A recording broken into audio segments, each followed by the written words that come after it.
There you go. Nice, nice. All right.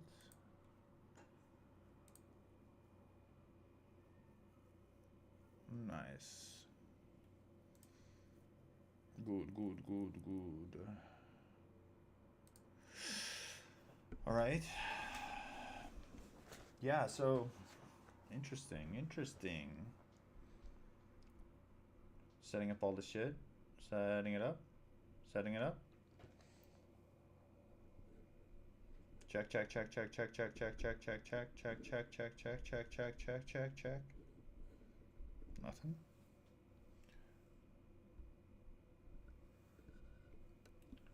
Test, test, test, test, test, test, test, test, test, test, test, test. Testing, testing.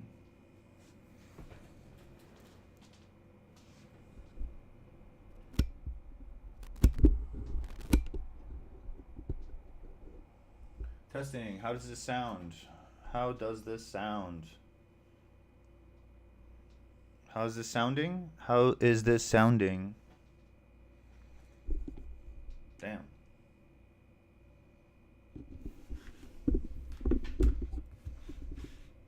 All right. I think this will have to do for now as far as the setup. Let me check here how it's sounding today.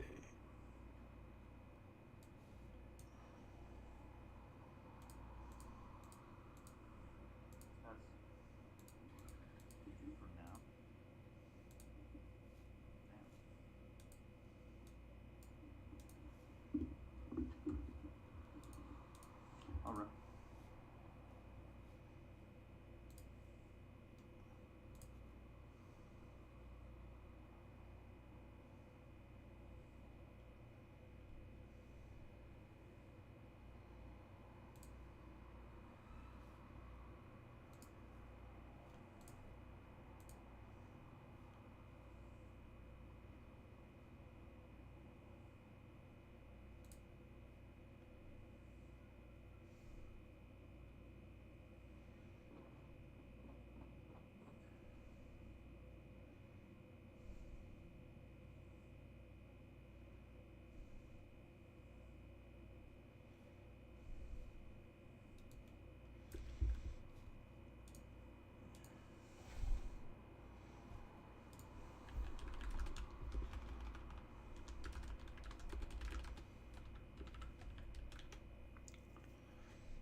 All right.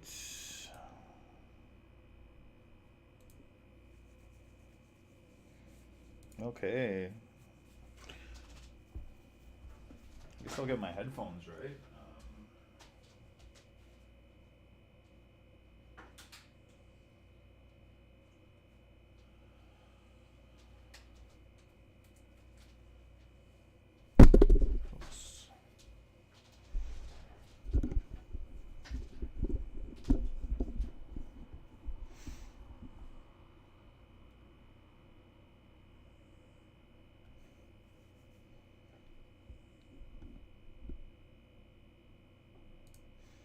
Okay.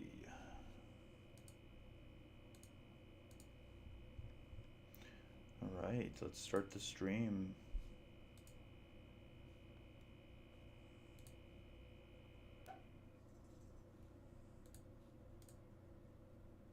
In a sec here.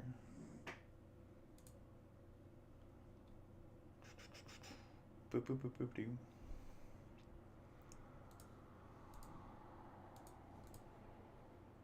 Alright. I feel like it's hard to hear me. Test. I guess that will have to do.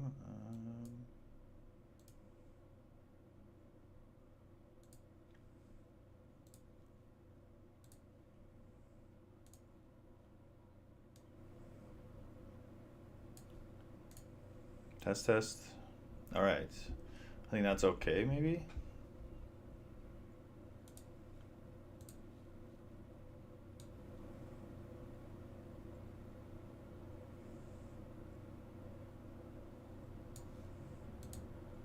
Test. Yeah. So hopefully that works. Whatever, I'll fix it up later. Good.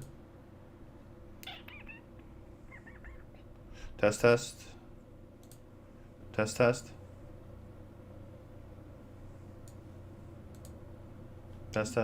Yeah. So hopefully that works. Whatever, I'll fix it up later. Good. Test.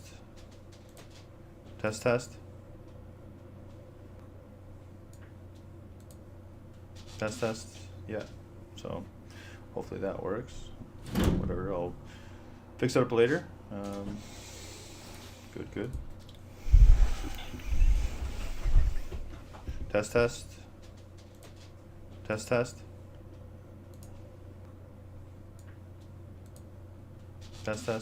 Yeah. So hopefully that works. Whatever, I'll fix it up later. Good. Test.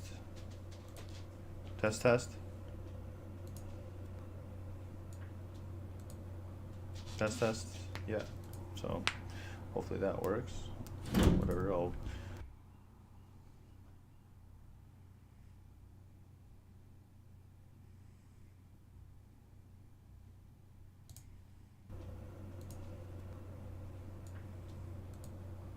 test. Yeah. So hopefully that works. Whatever, I'll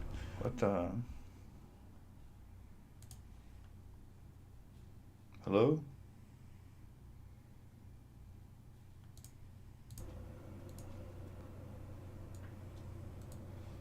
Test. Yeah. So hopefully that works.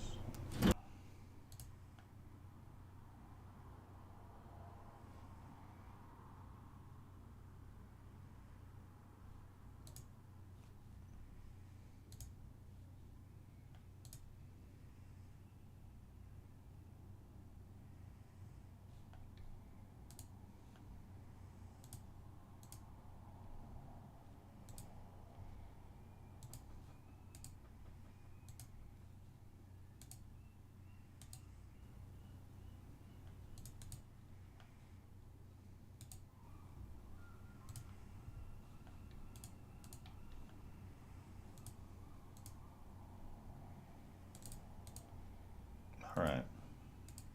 Damn, I don't know. It's okay. I'll get it working eventually.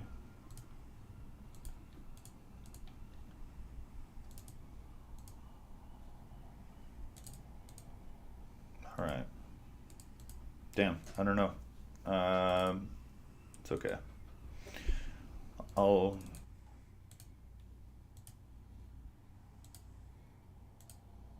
yeah.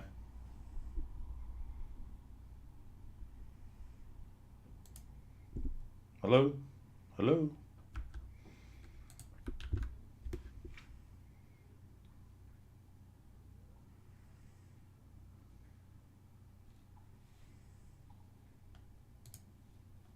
Hello?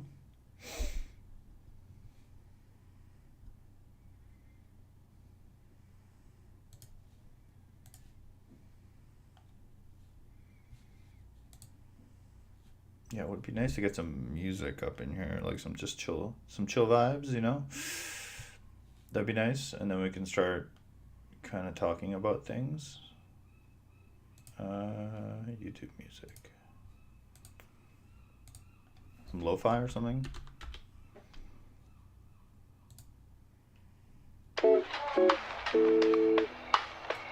Super low though.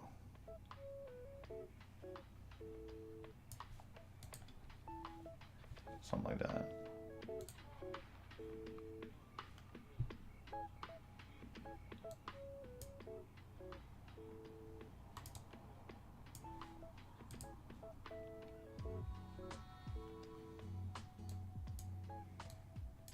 I don't know if it fits the vibe, but sure. Um, that's fine. Okay. Well, yeah, this is the first stream, so I don't know if anybody's out there yet, but thanks for joining me. And yeah, today we're going to be just kind of looking at some political stuff. Definitely some stuff in the US. So kind of bear with me. You know, I'm just trying to kind of articulate my thoughts here. But yeah, so looking at Reddit, maybe some X, and then some YouTube as well. So like the very first thing, I just subbed to a bunch of subreddits here, and the very first thing is just on this Trump subreddit. No more money wasted on or energy on illegals. MAGA, America first. This it's all just so like dystopic. Everything about this ultra MAGA, America first. Like top 1% poster. Like you really think like, is this even real? Like, is this person an actual person? Is it a bot? Is it somebody in the government? Like, this just seems so weird, you know? Like, for somebody to be this hardcore about it, and then when you look into the comments, yeah, obviously ultra mega flare, like hilarious, release the files, stop wasting money on Israel. A big thing there about the money going to Israel, it's kind of hilarious to see that there's such a break in sentiment there between the MAGA movement. It's like half the people are for sending money to Israel, and then half the people are against it. So, and then Nick Fuentes is a big proponent of getting money away from Israel. So it's just interesting to see how there's such a dichotomy there, where it's like you're trying to break apart this whole MAGA movement. I don't know where it's gonna go, but it's just kind of interesting to see. Seriously, stop wasting money on Israel. All the legals the Biden family let in. That's hilarious because America is a multicultural country. Everybody is pretty much a foreigner there. Everybody is, you know, unless you're Native American, you're an immigrant at one place or another there. And just people can't get over that fact. It's really, really weird. A lot of the online discourse, I just feel like, is bots, which is kind of scary. So it's hard to tell if it's real, if it's paid actors.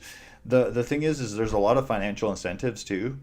So a lot of people are doing it for financial gain. So that's also something that has to be said. A lot of people from other countries are going to be jumping on there to actually just manipulate people for their own financial gain. So it's really even hard to tell who's truly Republican and who's just super greedy and just trying to do whatever it takes to get money. So really crazy stuff. Really hard to tell what's real, what's not these days. Let's keep the MAGA train moving. Like, what the hell? I feel like whenever I go onto like a conservative subreddit too, you just get people that are obviously not as educated. as some of the Democrats and more left-leaning people. Dollar wasted on Israel's genocide, dollar wasted on American health could be used on affordable health care. Yeah. Mm-hmm. Could be used on affordable health care, yeah. Yeah, I like the split, you know? It's really nice to see that some people are thinking. Let's switch over to X. Um, Elon Musk is just the most polarizing figure out there. Wow. Like, look at that. It's like nearly peaking. Okay. Elon Musk, yeah, wow. Okay, so got to be way further back.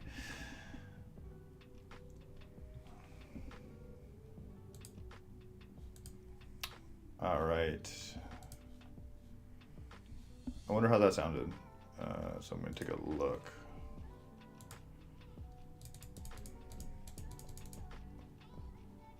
All right.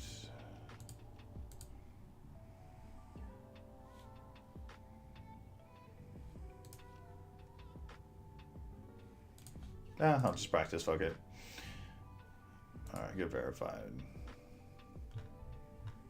What do you mean? No, dude, I'm not gonna fucking pay for X.com. Crazy, crazy, crazy stuff. Crazy stuff. Yeah.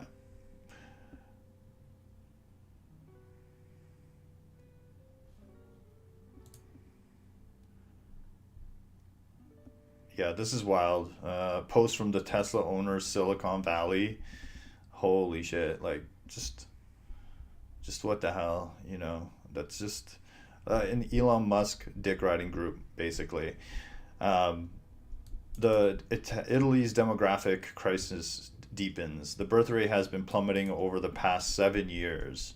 Number of live births approximately, and then it just goes from 450K all the way down to 370K. It's even lower in 2025. Total fertility rate is down. But yeah, you know, this is seen everywhere in the developed world. Actually, even in the undeveloped world, you're seeing fertility rates decline like this. So this is nothing new. This is exactly what is expected pretty much everywhere, and going forward, no country has really a solution to it. Um, a lot of people aren't having kids because the financials don't add up. It's so expensive to just live even as a single person or have two incomes and in one household. Still really expensive, really hard to live and actually afford the things that you want to afford. So a lot of people are just opting out of having kids. So yeah, this is completely normal stuff that is just being seen everywhere. Italy's no exception. Like, China is way lower than this. A lot of Southeast Asia is much lower than this. Korea 0.7, and a lot of people are just leaving Italy because a lot of the government itself is actually very much so. Let me get rid of that timeout. I'm gonna stop it.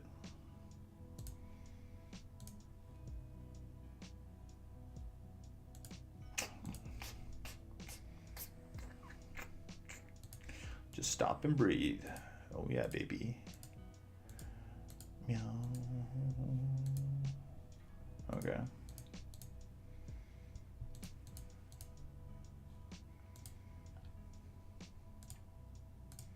Okay. Yeah, so like I was saying, yeah, Italy has a huge problem with actually people leaving the country. So, just because the economic prospects are so bad that young people are leaving, old people have these crazy pensions, some of the highest pensions in Europe. So, just not much going on in Italy. People leaving, people not wanting to have kids. It's a very dire situation. It's kind of similar in a lot of places in the world right now, especially developed areas. So a lot of people saying, could the drinking water be tainted? Oh, hey, they'll import millions of Africans because they'll work for cheap, except they don't and become welfare abusers while boomers keep demanding their pensions. Europe is dying, not much chance of survival. It's a scientific fact that when people are prosperous, they stop reproducing. It's a scientific fact that when people are prosperous, they stop this guy. And when people are poor, they breed like rabbits. The only solution is to stop migration and reduce prosperity. But no one likes irony. This is crazy. This is a crazy take because honestly, it's about education. So the real correlation is actually education. So yeah, I think this person's got it messed up. It's actually education, bro.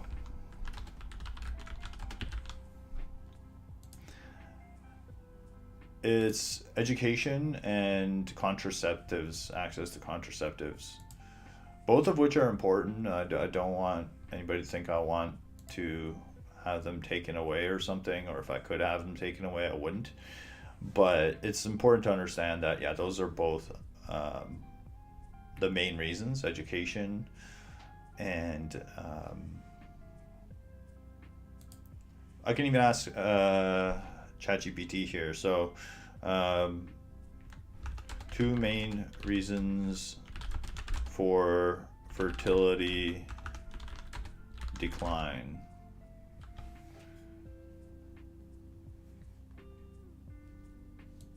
People are due to longer education, yeah, career priorities, which is, yeah, education and everything. Delayed childbearing, yeah, I guess, but the main thing is education, longer education, but also female education, fertility naturally associated with increased contraceptives and family planning. Yeah, so, yep, I was right there. Nature, we've been headed toward overpopulation. Our human bodies are reacting.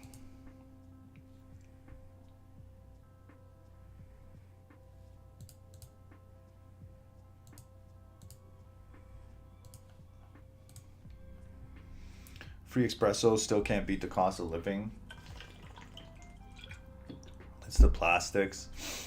Good family planning. Italians got hit hard a few years ago. Import a load of Muslims and blacks, that will fix it, I'm sure. Crazy. Crazy stuff, man. Crazy stuff. Okay. X.com is just such a pit of absolute disgustingness. But let's take a look. So, as 25, Barack Obama. Barack Obama. 2025 comes to a close. I'm continuing a tradition that I started during my time in the White House, sharing my annual list of favorite books, movies, and music. Hope you find something to enjoy. Yo, Barack Obama was such a disappointment. He just status quo. So little can be done. I'm not saying he tried his best, but I think one of his famous quotes is that America's such a big ship and it's so hard to move it in a better direction. It's always kind of heading downward, and just screwing over working class families. But to actually move that and kind of give a little bit to working class families, he even said it was just extremely hard. So even passing Obamacare was insane.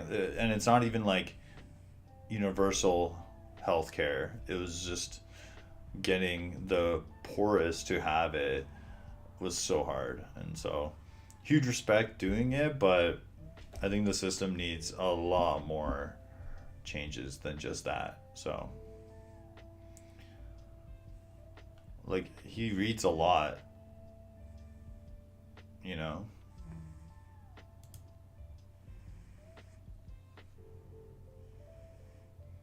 Like fuck, he's just reading all the whole summer.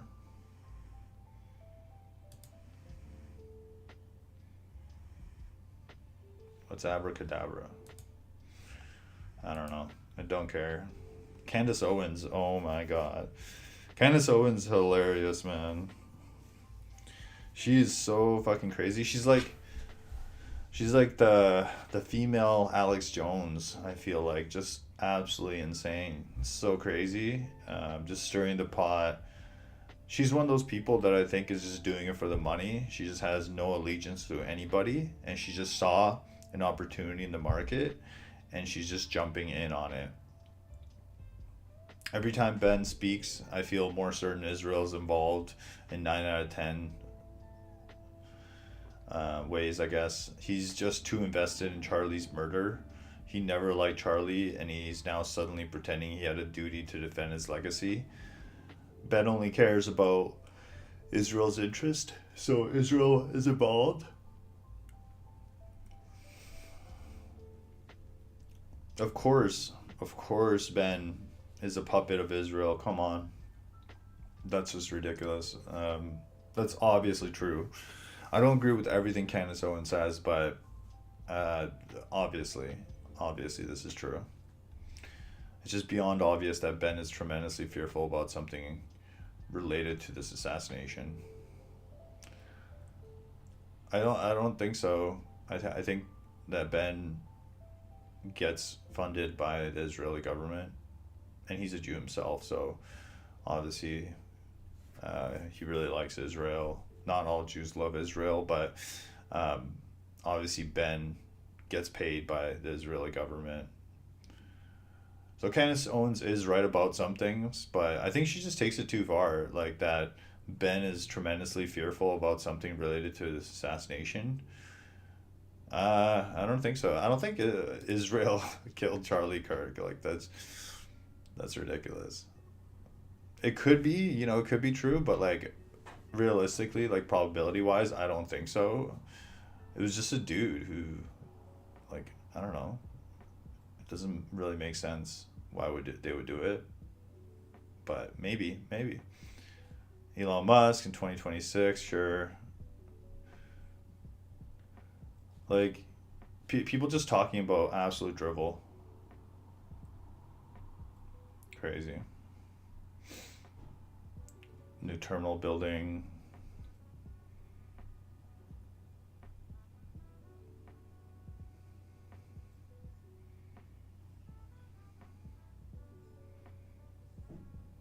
What the? I don't know.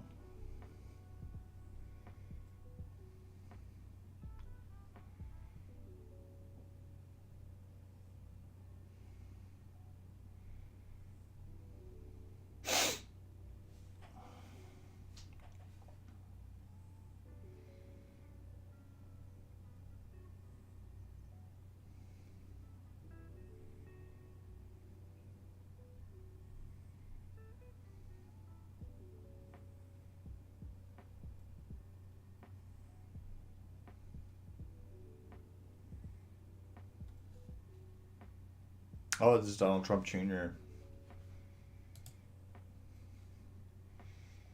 Yo, this guy, man.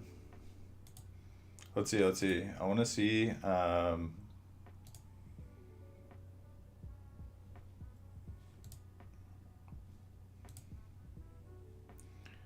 can I move this to?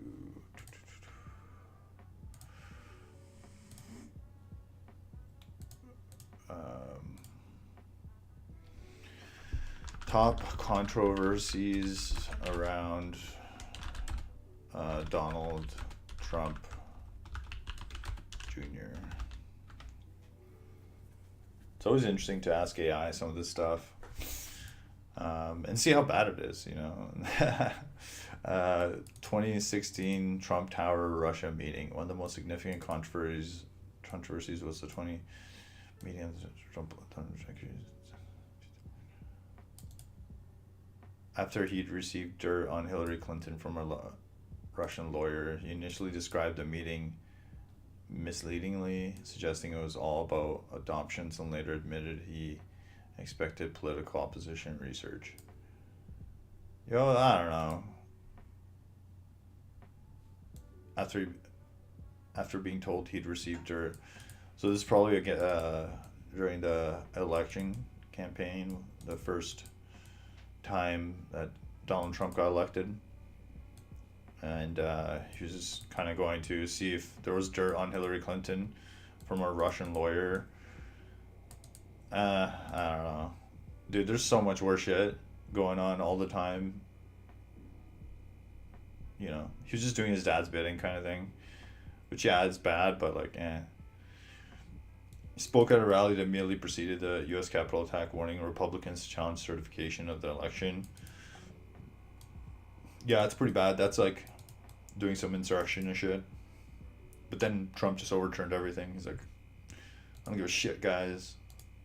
So, nothing matters. Nothing about this matters.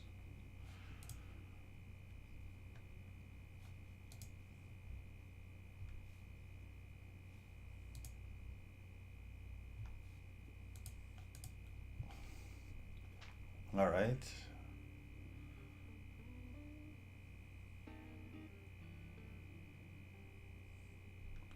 Hunting and environmental controversies.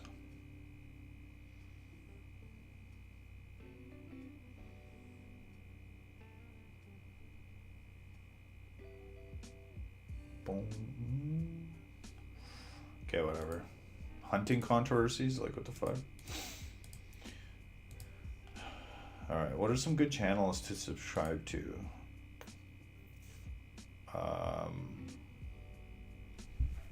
Like How Money Works. Subscribe there. Boom.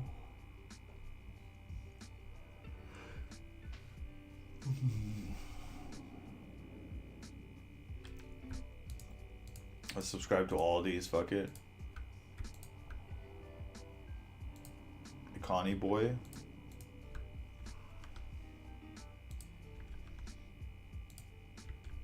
The rise of finance influencers. Welcome to the Money and Macro channel. My name is Julius Gaspard and I am an economic researcher and a lecturer who worked at various universities in Groningen, Cape Town and Amsterdam. My goal with Jesus. That was a lot. What about that other one?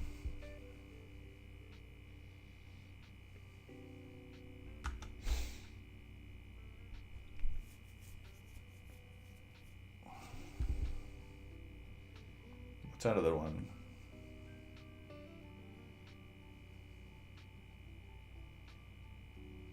Something Works? Hey, welcome to the stream. What's that one? That one YouTube channel where he like makes fun of stuff. Good work. Yeah, let's. This guy's legit. I don't know if you've seen this video, but it's pretty funny stuff. Can money buy happiness? It's a question that's vexed humans for centuries. From the discontented kings of old to the sad, rich ambition demons surrounding me here in Manhattan. But no matter how many times it's posed in clickbait articles and pop science podcasts, we simply can't seem to find an answer. But I'm about to change that. I'm here at the happiest place on earth, Harvard Business School. I was in this ivied oasis to meet the man who both wrote a book and talked the TED on money and happiness. Michael Norton is a professor here at Harvard Business School and a leading behavioral economics researcher. Let's see if he can teach me how to behave. Michael, great to have you here. Great to meet. All right, or thank you for having us. Yeah. With my characteristically smooth exchange of pleasantries out of the way, it was time to turn the screws on Professor Norton and get my answer. How much money do I need to be happy? How much do you have? Not enough. It's a tricky question actually. So it's hard to know the exact dollar amount, but what we do know is when we ask people how much they think they need, they typically say 2 to 3 times as much as I have right now. But the weird thing is we can ask people who have $50,000 and they say, if I only had 2 to 3 times more, I'd be perfectly happy.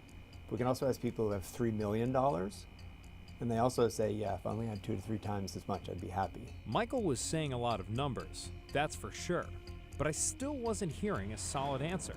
I decided to give him one more try before I used my power to dismiss him with voiceover and move on to another interview with a smarter guy. So lots of people have looked into the correlation, just straight up, how does money correlate with happiness? And one of the things that we did was we tried to do experiments. So we tried to give people money and have them go do stuff and then see which thing makes people happy and which thing doesn't make people happy. So we were trying to get at not so much how much you make in a year and how happy you are, but what you do with it. The first thing people think to do with money is spend it on themselves. And the problem is, if you look at the data, it's not that spending money on yourself makes you unhappy. It's really just there's not a strong relationship. If we say, have you ever felt happy when you give to charity or give to someone? People say, yeah.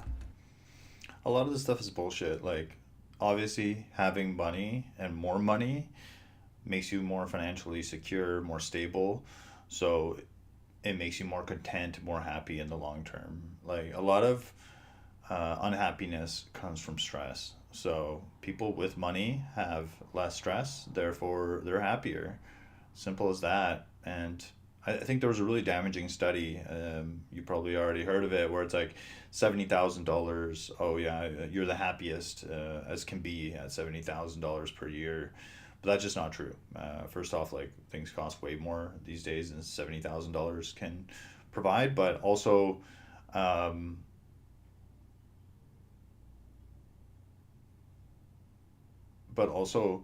yeah, you need a lot more to be stable and financially happy. You probably need, like, realistically $300,000-$400,000 per year to be maximum happy, where you're like so stable that you're pretty much able to buy anything that you want, travel anywhere you want, have no risk of going into any kind of financial hardship, that sort of thing. So yeah, realistically, I'd say $300,000-$400,000 on the minimum to have maximum happiness, if that could be called it. And then obviously that goes into saying, what about, oh yeah, okay, hey, thanks for joining the chat. Are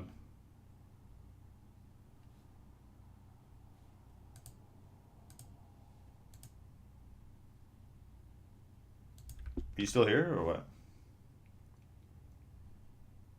No? That's okay.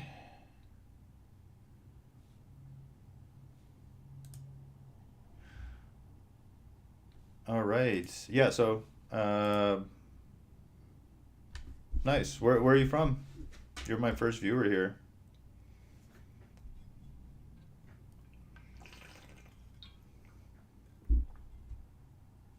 At least that I'm chatting to. There's been a few viewers, but nice. Yo, thank you. Yeah, so I'm just watching this video. I don't know if you've watched it before. Yo, I'm from Vancouver, also in Canada. I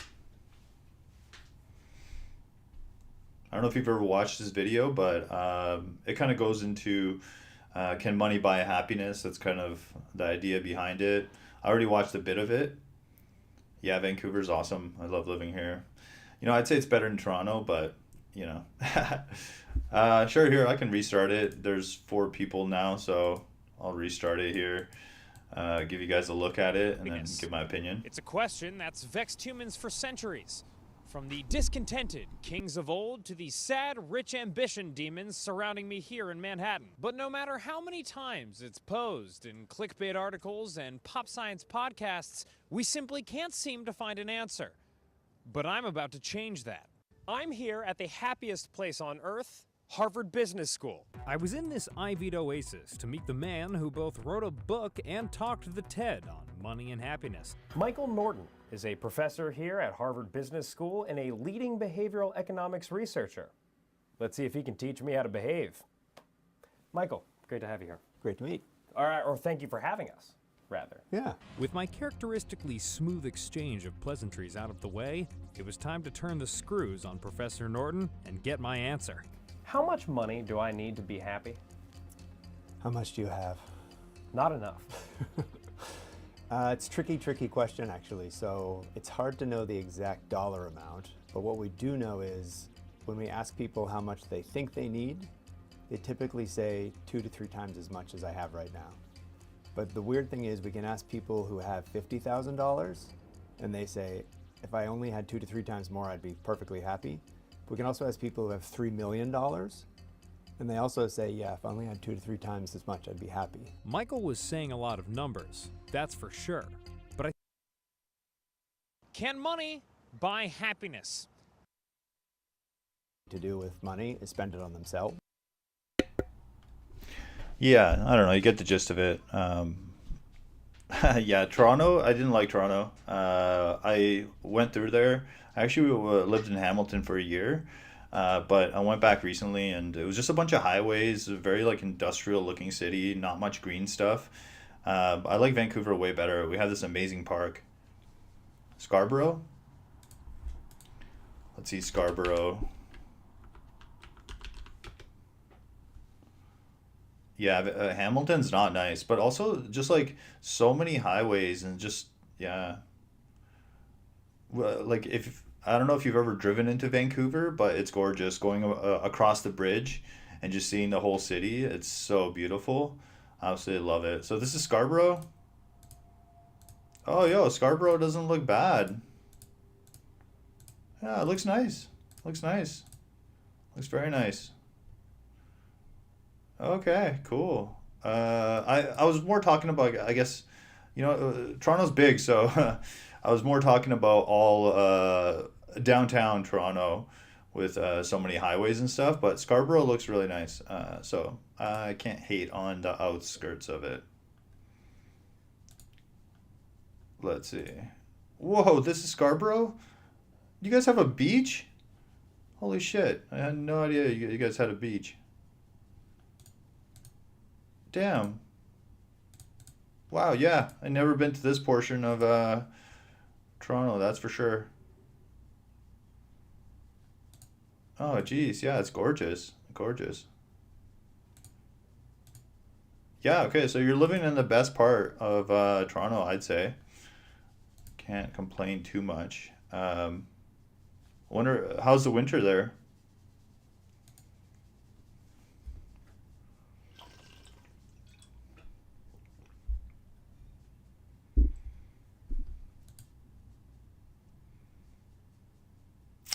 Yeah. Yeah, here right now it's not too pretty either. We have a lot of rain and a lot of just gloom. Like you just don't see the sun. Oh yeah, yeah. I'm originally from Calgary, so I know how that feels. We get the -40 in Calgary, but here we don't even get minus really. The lowest is like 0 or 5, but that's it. It's as bad as it gets, really.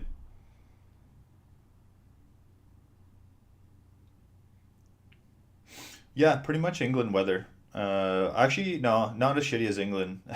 I've there's people who move here from England, and they basically say how much better the weather actually is here than in England. The England weather is like renowned to be the shittiest weather ever. I don't know. I've never been, but I've never really wanted to go.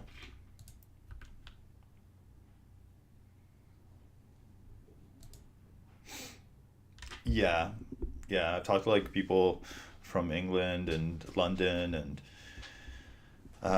but like yeah, supposedly like they have some really good pubs and stuff and like I don't know, but I don't know, not my thing. I really like good nature and good beaches, stuff like that. Good weather just makes me happy. But yeah, to kind of bring it back to this video here. Basically, in this first portion, he talks about like how much money is it. Yeah, no worries. So yeah, in this first portion, he talks about how much money is needed to be happy, which basically, I guess the studies that he's quoting, I think he's some kind of professional here. a beautiful mind style whiteboard. Yeah, basically he's saying that And the problem people want always more money to be happy, which, yeah, I could see, especially in the kind of the consumer society that we have now. People just want more and more, and they'll eventually be happy, I guess. That's the main thing. But yeah, let's keep watching. If you look at the data, it's not that spending money on yourself makes you unhappy. It's really just there's not a strong relationship. If we say, have you ever felt happy when you give to charity or give to someone? People say, yeah. And then they say, have you done it lately? And they say, no. What is a harder concept for business school students to grasp? Happiness or giving people money? I couldn't help but feel like me and Professor Norton simply weren't on the same page. I was explicitly asking him just how much money I needed to make to finally achieve happiness, and he wouldn't stop talking about giving money away.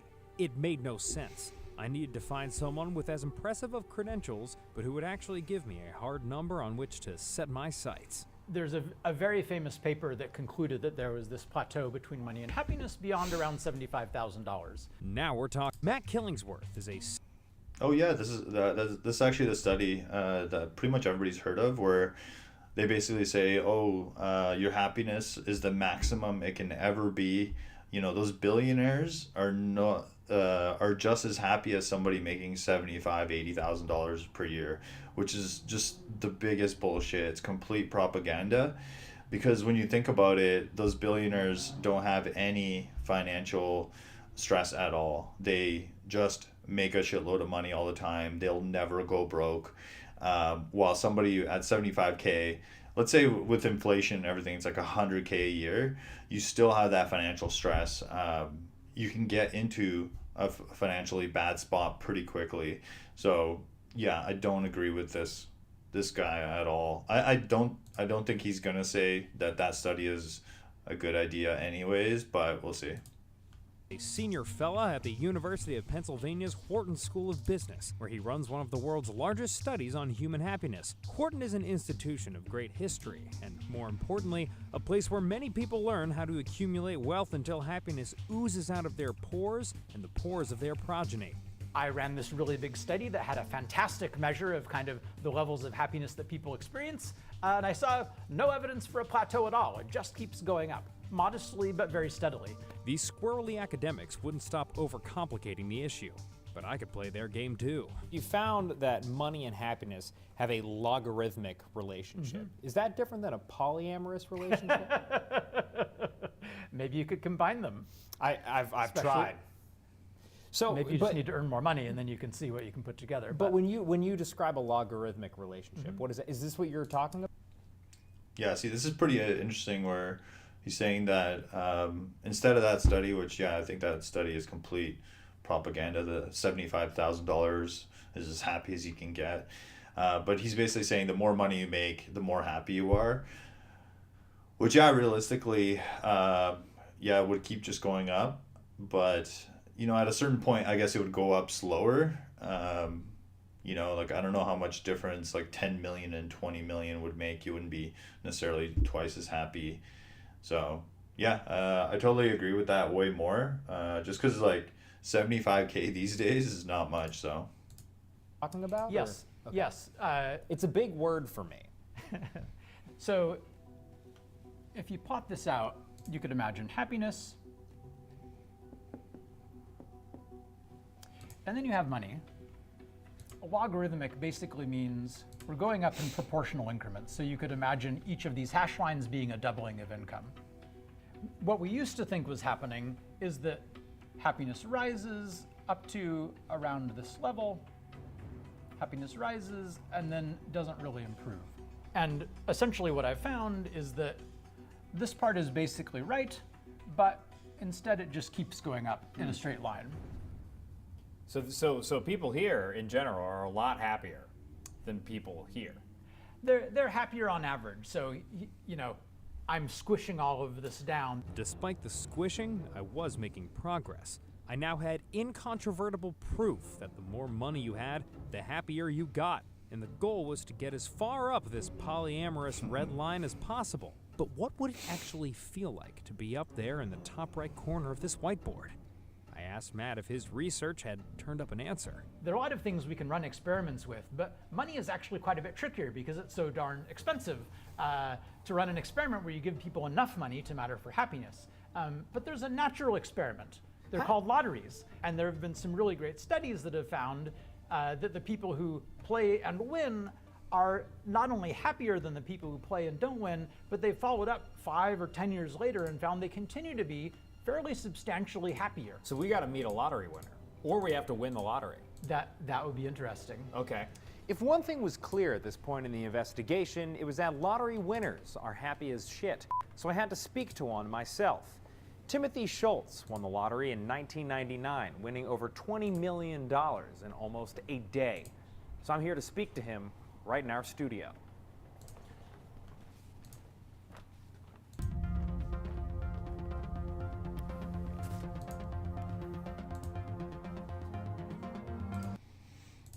Yeah, yeah. I agree with that. Obviously that was an average for how much money somebody would make, and that they would be happier on average than on average somebody making less money. That totally makes way more sense than just having a hard cap at like 75, 100, 200K.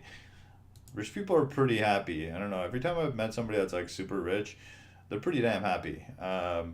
They can be like kind of assholes to people, but they're pretty happy overall. So it just totally makes more sense than having a hard cap. So let's see how this person who won a bunch of money through a lottery, if they're happier than the average person.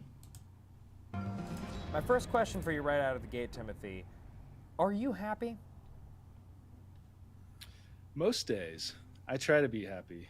I think so. There it was, the look of someone who had enough money to be happy. And here was my chance to find out how he did it, so that one day I might look in the mirror and see my own face wearing that grin. So you interview a lot of lottery winners. Would you say the majority of the people that you interview are also happy? Most people that I've met and interviewed overwhelmingly have been happier, but it's not a black or white situation. I mean, the truth is that if you win the lottery, if you win a major prize, then who you are on the inside is really what matters, because who you are on the inside can be magnified. And if you're this terribly unhappy person on the inside, you might still be unhappy after the exhilaration of winning wears off. Oh no. I'd come all this way only for Timothy, the podcast host / lottery winner, to tell me that the very nature of my investigation might be flawed. If the true solution to happiness lay inside the soul rather than the wallet... Like, come on, he's wearing a Hugo Boss hoodie. Like, obviously he's going to be way happier than somebody that is getting their hoodies from Walmart. Like, he's obviously a happy dude. Come on. Winning the lottery, come on. It'd be pretty sweet to win the lottery. I stood no chance. My soul is as black as my outside is white. Timothy, for the purposes of this interview, I'm gonna need you to tell me that winning the lottery is necessary. I'm gonna need to be incredibly wealthy to be happy. Because if I'm not incredibly wealthy, what's even the point? You know?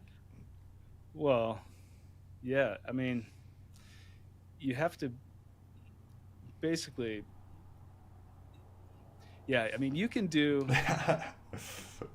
I mean, the truth is you can do anything, whether you are incredibly wealthy or not. Dreams can come true, but it helps. I feel like rich people just want to lie so bad that they're not as happy as they are. They're like, oh yeah, like totally you can be happy if you're broke. Yeah, totally, but I'm not that happy that I have all this money. It's like, come on, bro, come on. You definitely are, like, obviously a lot happier, a lot less stressed than somebody. I think it comes down to stress. If you have more money, you're just less stressed. I don't know, I hate to say it, but there is stress that can come up, but it's not like stress where you're like, I'm going to be homeless, I'm not going to have food to eat, So realistically, yeah, you're gonna be way less stressed. So Helps.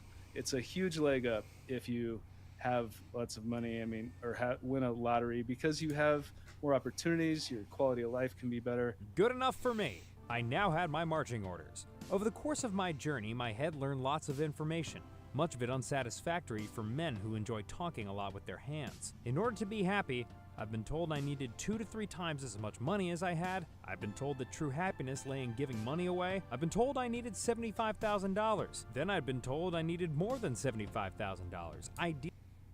hello, welcome to the stream. We're just watching this good work video on can money buy happiness. Ideally as much more as possible. Finally, here was something I could act on. I'd conclusively learned that in this messy business of happiness, winning the lottery was an undeniable leg up. And I'd also learned how to do it. There's many people that have won mass amounts of money after intentionally trying to manifest jackpots. They put the energy out there. They believed that it was going to happen. They visualized it. They felt it. And then it happened in real life. And whether you Yeah, you just have to visualize getting yourself winning the lottery, and it's gonna happen. Yeah, that's the best advice ever. So just keep spending money on that lottery ticket. You know, eventually you're gonna win it. You know, even though it's proven to be less likely than getting hit by lightning, I think twice. So if you get hit by lightning twice, you're still that's still more likely to happen than actually winning like a national lottery. So yeah, just because he's rich doesn't make him not delusional. So yeah, that's absolutely ridiculous to say. whether you think that's a coincidence or not, I respect you, but it's interesting. I need to start Yeah, come on, that's not interesting at all. That's complete bullshit. manifesting, is what you're saying. And with that, I knew that finding the right amount of money to make me happy wouldn't be difficult in the slightest. All I had to do was manifest winning the lottery. Can I get one jackpot fortune, one of the number 21s? Thank you.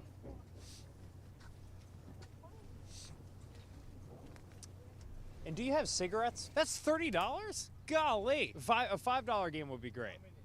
One. So in order to find happiness, I encourage everyone to go out and do the sensible thing. Buy a scratch ticket from the first newsstand you find on the street. Hi. I'm so sorry. Can I get another one of these? Then buy another. No, I didn't win. I don't think I won. And another. Hi. I'm sorry. Can I get 2 more of those? Thank you. And another. I think I won. I think I won. How much? $5. You want one more ticket or you want cash? Another ticket would be great. Thank you. I love this guy. Just like complete satire. But yeah, that was the video. Can How money do you buy get- happiness from good work? I think he really hit on a lot of really cool things. He was talking about the myth of that 75K. So yeah, anybody who joined in right now, thanks for joining. It's just a stream where we watch some videos, give some opinions, do some quick chats. This is another good one here from More Watch Perfect this Union. clip of Sam Altman having a very strange reaction to an interviewer who's If you haven't heard of this YouTube channel, it's absolutely amazing. What they do is they do like investigative reporting into just very corrupt systems in the US. I wish they did more of like a worldwide thing, but it's really cool to see them deep dive into the US and show how corrupt it is. I can get into how corrupt the US is later, but it's pretty astonishing. But let's take a look at this video. It's really cool about Sam Altman. who's pretty friendly to big tech, and I'll explain in a second. How can the company with 13 billion in revenues make 1.4 trillion of spend commitments? And you've heard the criticism, First Sam. of all, we're doing well more revenue than that. Second of all, Brad, if you want to sell your shares, I'll find you a buyer. I hate how it always just comes down to money with these guys, like shares, money, shareholders. It's just like, imagine just being like your whole entire life is just like, how can I increase shareholder value? Like anything you do is just like, let's pump that number, make that line go up. It's just such a, pathetic kind of way of life, but, they're the ones that make the most money. So, and I guess with that other video, it's like whoever makes the most money is the happiest, supposedly. So, sure. I just, enough. So why does Altman seem so upset here? After all, this interviewer is just pointing out a basic fact, that OpenAI has committed to spend over $1 trillion on AI infrastructure over the next 8 years, despite only bringing... Oh, I just wanted to see Yoshi. If you're still here, thanks for the follow. Really appreciate it. If you have any questions, give me a shout there in the chat. Always happy to answer anything. in around $13 billion a year in recurring revenue, less than 1% of what they're promising to spend. I'm no money genius, and I'm personally terrible at budgeting, but that doesn't seem great. Most of the supposed growth in the American economy in 2025 was caused by investment in AI. That's all part of a promise being made by the industry, led by Sam Altman, that once a certain level of machine learning intelligence is reached, all of our problems will be solved. The housing crisis, cancer, poverty, climate change, mental health, democracy, universal basic income, cure a bunch of diseases, this cancer and that one, and heart disease. Helping you try to accomplish your goals and be your best. Very high quality healthcare. Important new scientific discoveries. The marginal cost of energy are going to trend rapidly towards zero. The more you... Hey, welcome Yoshi. Thanks for the follow again. Glad you're enjoying. World. Universal extreme wealth for everybody. In exchange for all that, Altman is asking all of society to put all of our eggs, our data, our economy, our water and resources, everything, into one basket. His. He's offering us one massive, just trust me, bro. So, should we trust Altman? Should we accept his deal? Is it even our choice? Altman isn't a technologist or scientist. He's an investor and deal maker, and really good at it, supposedly. But his whole career is a series of just trust me bro moments. So let's examine the deal Altman is offering all of us. This guy literally just goes around saying how great his products are, trying to get investments. Again, like it's not like he creates anything. He gets smart people to create those things, but he himself doesn't create anything. It's just he raises the money for it by essentially lying about it. Just like Elon Musk, if you look into a lot of what Elon Musk has done, he's just been basically a hype man. A liar in a lot of ways, but also just a hype man. So same with Sam Altman, all these guys, they just will say anything to get more money, to get more investments. And then they'll just start selling their shares and make more money that way. So what a cool life, you know. Really, really, really fun stuff. Should we believe Sam Altman's promises? And what's the cost to the rest of us if those promises turn out to be lies? So let's go back and look closer at Altman's early days in the tech industry. Altman's first big deal was selling his first company, Looped, a service for locating your friends. Geez, that outfit he's got on though, a pink shirt with a green collar, like standing like that too. That's pretty badass. That's pretty cool. But yeah, that's something that inherently needs lots of users to work, or else you're just locating yourself. The operative idea seems to be ubiquity. I mean, get it out there in more ways than you can possibly imagine. And make it available to everybody. But the whole time, Loop refused to say how many users they had. Altman just insisted there were, quote, way more users than any other similar service. Yeah, you see, they'll say anything to get more investors, to get more money, so they can sell eventually and at a higher profitability, right? The idea is not to make the best product. It's really just to get the most amount of investors excited so they can sell. And then, you know, hopefully everybody gets rich. A lot of these companies just go under because they don't have a good product. And yeah, but some of these guys, they make it, they, you know, say the pitch right enough, and then boom, they're able to sell, and then they have millions and millions, and then they're able to create companies that they aspire to create. And that's really Elon Musk's story as well, kind of similar to that. Bunch of lies, they sell it, and then they get rich enough to create stuff. Turns out, though, that towards the end, Looped only had 500 users. When Reuters reported this, Altman insisted it was 100 times more than that, and that he'd provide evidence. He never did. Just trust me, bro. Loop sold to the Green Dot Corporation, who shut it down immediately and never used any of the tech. Green Dot investors allege it was a dirty deal done to enrich Sequoia Capital, a VC firm with a stake in Looped, and 2 board members at Green Dot who helped approve the deal. Altman left Green Dot as soon. The financial corruption is just so rampant. It's insane. Like, they literally sold the company to make somebody else richer, to do a backroom deal with somebody else. It's just like all these top people know each other, and they're like, yo, if you do this for me, I'll do this for you. It's so greasy. As soon as he was legally able, walking away with millions for building an app that no longer existed in any form. And luckily for Altman, someone saw something in him. Peter Thiel. Thiel, who once said that Altman should be treated as, quote, more of a messiah figure, gave Altman millions to start his own VC firm, Hydrazine Capital. And that's not all the capital Altman controlled. He was also hired as president of Y Combinator, or YC, an influential venture capital firm and startup incubator, where Looped got its original funding. I think the president of YC is sort of the unofficial leader of the startup movement. And Altman personally traded on that influence. The New Yorker reports that up to 75% of Hydrazine's capital was invested in YC companies.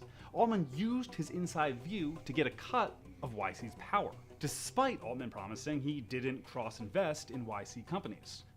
That's 2 big lies so far: the user base of Looped that needed users to exist, and his investments. In 2015, Altman leads YC into the investment you likely most know him for.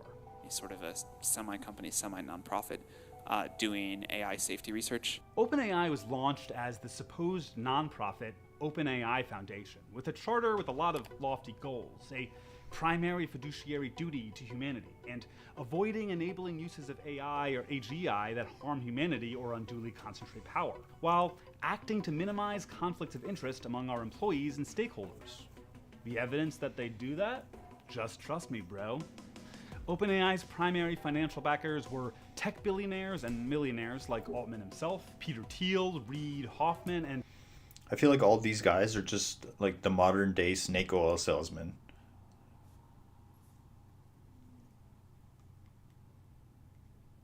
Yeah, exactly. Yeah, all these creepy elites are just obsessed with,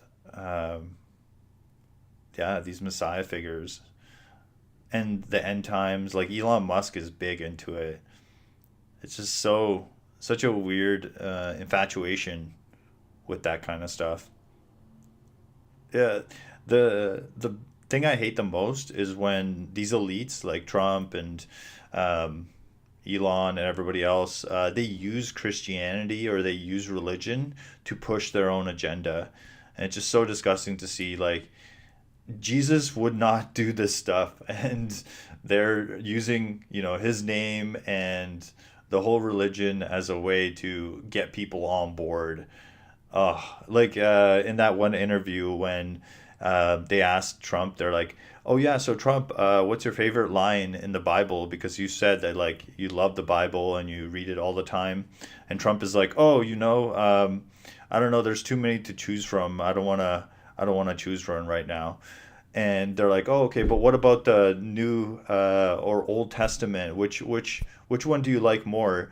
And Trump is like, I like them both the same amount. Like, you could just tell that he has never read any of them, and he just completely lied and fabricated all that just to sound better to Christians. So yeah, it's good that you're seeing it in a way that a lot of Christians aren't. A lot of Christians have just jumped on the bandwagon supporting Trump because they think he's a good Christian. But if you look into him, he's a horrible person and a horrible Christian. And Elon Musk, and tech companies like Amazon Web Services and Infosys. We wanted to build this with humanity's best interest at heart. But in exchange, OpenAI is asking for a lot, putting all of society's eggs in one basket, if you will. They want electricity, water, infrastructure, capital, your data, your writing, your art, and for humanity to adjust to job. Yeah, exactly. The separation of church and state is so important. And once it starts coming together, those elites start using religion as the way to get more powerful. So, yeah, even if you are religious, you still should advocate for separation of church and state, but also just be wary of people using religion as a way to convince you or manipulate you, because they do that. Yeah, Trump is an example. Job loss, deepfakes, and everything else. All in exchange for some future promise of technology that fixes everything. So, can we trust him with all of this? Let's look at some of his biggest statements and promises to show how they tie to all the eggs in the basket.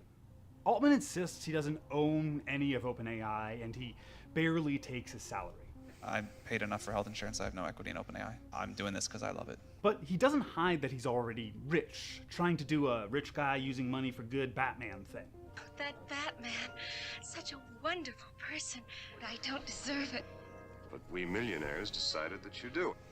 But let's look at how this is part of his...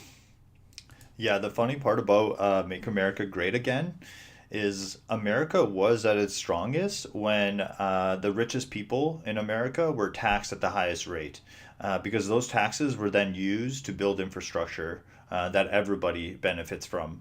And now that the rich are being taxed as the least amount as they ever have, now you're seeing that all those problems are arising, and now Trump is trying to bring it back to, hey, let's make America great again. But it was actually the greatest when they were actually taking, like, the government was taking money away from the richest and giving it to infrastructure, giving it to those that need it more. So it's just so funny, but a lot of people don't look into it. His honesty problem. And it ties in to the eggs in the basket, because Altman is invested in all the stuff necessary to build OpenAI. One of the eggs OpenAI needs is a ton of data. You can't build a large language model without examples of language and content. And one source of that data is Reddit. Altman owns a big share of the social networking site and was on its board until 2022. Reddit got its start in the same inaugural Y Combinator class as Looped. It's so messed up that they're taking the data from people, like from comments, from everything, all the different people and their ideas and thoughts and feelings online, and they're not giving back to any of those people that have given that data, and they're training AI with it. It's just like, geez, so dystopian. It's just insane. Yeah, exactly. It's like, while like the infrastructure is falling apart, roads, trains are all falling apart, and then, yeah, let's give more money to Israel. They gave way more money. Is it just 5 billion? I'm pretty sure they gave quite a bit more money. How much money does U.S. give to Israel? Oh yeah, so it looks like per year in direct military aid is about 4 billion, which is crazy. 4 billion. Okay, multiple reports estimate tens of billions of dollars in additional weapons. Yeah. So yeah, since 2023, it's been 16 to about 20 billion given to them. And okay, like, it's so disgusting to give weapons that they're using to commit a genocide. Like, if you're giving, like, let's say 5 billion in food, like, okay, it's food, like, not that big of a deal, or like infrastructure help or whatever it is, right? But weapons is just so disgusting, because it's literally like you use weapons to kill people, and it's just like, it's crazy, and your tax dollars are going towards that. So crazy and so disgusting. Yeah. Here's Altman standing next to Reddit co-founder Aaron Swartz in 2005. Swartz died by suicide in 2013 after being criminally charged for reproducing academic articles online and breaking copyright law. In 2015, Altman made a deal with Reddit, allowing OpenAI to, quote, basically aggressively scrape everything posted on the site to feed into OpenAI's tech. Reddit co-founder Alex Ohanian felt in his bones the deal was wrong. It's a less noble version of what Reddit co-founder Aaron Swartz was targeted by law enforcement for. Swartz wanted to open the knowledge up to everyone. Altman wanted to put it in his product. In 2014, Altman promised that he and other investors would give 10% of Reddit's value back to the Reddit community. That never happened due to regulatory issues. But just like Reddit's data going to OpenAI, a look at the areas Altman's wealth is invested in show a deep connection to other needs of the organization. He's invested in AI networking equipment companies, thermal battery companies, and even companies mining the rare earth metals that server farms require. And once it's all built, Altman will profit off the problems AI creates. We're going to focus on three: rising energy demands and costs, misuse like fraud and deepfakes, and job loss and economic collapse. Altman says again and again that OpenAI needs more power. The, quote, audacious long-term goal is to build 250 gigawatts of... Why do you think that? Like, yeah, there is something to say that U.S. imperialism has actually helped it, like in the short term. But long term, I think a lot of countries are moving away from the U.S., are really seeing it for what it is and how bad morally and bankrupt morally the U.S. is. So, yeah, I'd love to hear why you think that funding Israel is a good idea.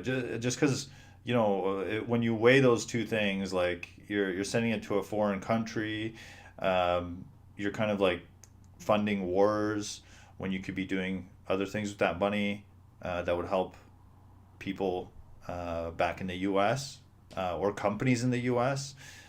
So, yeah, I'd love to hear what you got to say there. Of capacity by 2033. That much compute would require as much electricity as 1.5 billion people, the equivalent of the entire population of India. But Altman has a solution. Since they first met in the early 2000s, Peter Thiel and Sam Altman have had a shared interest: investing in nuclear power, which isn't inherently bad, of course. Nuclear can be an extremely efficient and clean form of energy. But Thiel and Altman want to own it. Altman is invested in Helion and Oklo. Helion is working to build the first ever nuclear fusion power plant. Yeah, like if you're talking about, there has been imperialist projects that have been a net positive for the U.S., especially like a couple of decades ago. Like if you look at like oil countries and stuff like that. But, the thing is who's profiting from them, right? Like it's a net positive for who? And it's a net positive usually for the richest people in the U.S. It's not really like a net positive for all of the U.S. society, the working class, that sort of thing. So it's always important to kind of ask yourself who is profiting, who is benefiting. I don't know. Like as far as any imperialist project, who benefits, it's really the richest people from the country that is doing the imperialism. It's not really the working class. Power plant, a type of energy creation that many scientists say won't work. And Oklo is building microreactors, literally truck-sized nuclear reactors, which is a bit concerning considering this investment strategy. Part of our model is make the cost of mistakes really low and then make a lot of mistakes. But for now, Oklo hasn't figured their reactors out yet, and are just using gas to keep up with the promises they made. Nuclear startup Oklo and natural gas firm Liberty Energy today announcing a partnership to provide energy to large-scale customers. Altman is also invested in multiple companies offering protection against AI bad actors, identity verification to prevent deepfakes, and even companies offering insurance for losses due to AI scams and hacking. That's like... this is so crazy. So Sam Altman, obviously CEO of OpenAI, but also he's invested in all the different companies that would be affected positively or negatively by OpenAI. It's just like the guy is so his whole life just revolves around money. It's just like he has zero morals at all. It's like, I don't care if energy prices are going up. I don't care who's becoming homeless because of it or what jobs are being destroyed. What money can I make from it? And he'll invest in anything. Yeah, it's crazy. It's like Batman not making any money off of crime fighting, but then selling Batmobile drove into my house insurance, while also running the Uber for henchmen startup that the Riddler uses and selling the Joker white makeup. Yeah, the economy is a pretty bullshit term. The stock market's a pretty bullshit term too. The thing is a lot of people confuse those two. They think the stock market's the economy is the stock market. When you look into like actually the figures, the US economy is so inflated. They pump that shit like crazy. The GDP is not actually measured the same from country to country. And GDP is also such a messed up metric because it doesn't account for like the good that it's doing society. So like if I dig a ditch, or like if I pay somebody $1,000 to dig a ditch and then they pay me $1,000 to dig a ditch, that's $2,000 of GDP and nothing was really done. And so the US has a lot of that, where it's basically just bullshit money trading for nothing, and nothing's getting done. Like you can see the infrastructure is so terrible in the US. One other big promise Altman makes is that when the AI he sees as inevitable makes many jobs obsolete, it'll create... Yeah, like they can make the economy look any way they want. The important thing is to talk to family, friends, and see what they think about it. You know, you could see that what the housing prices are, or you could see what the wages are. The economy is not in a good place. The U.S. is gonna drag the whole entire world down. That's what I think. Create so much wealth that it can be shared with everyone, just like his smaller scale Reddit promise that turned out to be bullshit. And in 2024, he announced the product that'd supposedly offer that shared abundance. WorldCoin. WorldCoin. WorldCoin. WorldCoin. WorldCoin is a tech... Yeah, of course all these fucking grifters are gonna use cryptocurrency to grift more money, to pump and dump, and to get more investment. And okay, crypto has its place, but the problem with it is that it's completely hidden. It's really hard to track who's getting the money from who, and that makes it so a lot of criminals can use it. That makes it so a lot of bribes can be done on it. It is not that great for transparency. Technology company and cryptocurrency funded by all the usual suspects of techno-fascism. WorldCoin's backers say it can be a way to give out some form of universal basic income when AI starts replacing jobs. I think this idea that we have a global currency that is outside of the control of any government is a super logical and important step on the tech tree. But it also sells itself as a solution to identity verification problems created by AI. They want to use these orbs as a method of trusted identity check, and you don't get your universal basic income until you scan your eyes into the orb. And like many of Altman's other projects... Oh my god, imagine that. You have to scan your eyes to get a payment so you can keep living.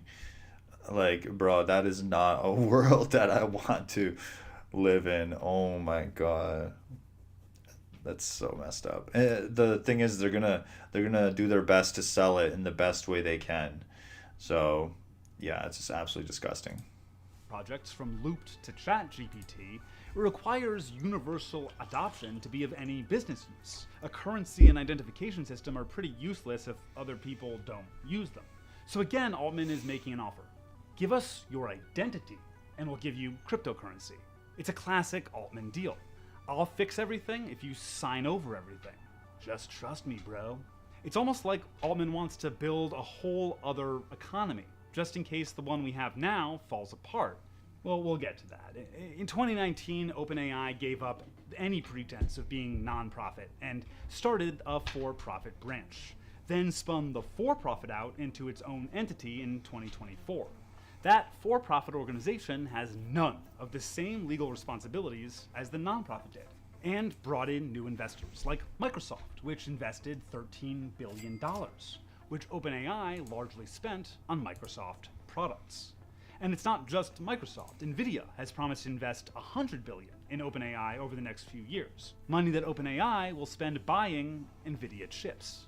OpenAI has similar circular deals with AMD, the Qatari government, and Larry Ellison's Oracle. How about the $20 you owe me? Well, I only got 10, so here's 10 and I owe you 10. Thanks. Hey, Mo, you owe me 20. Well, here's 10 and I'll owe you 10. You owe me 20. Here's 10, I owe you 10. Here's 10, I owe you. Here's 10, I owe you. Here's 10, I owe you. Good. Now we're all even.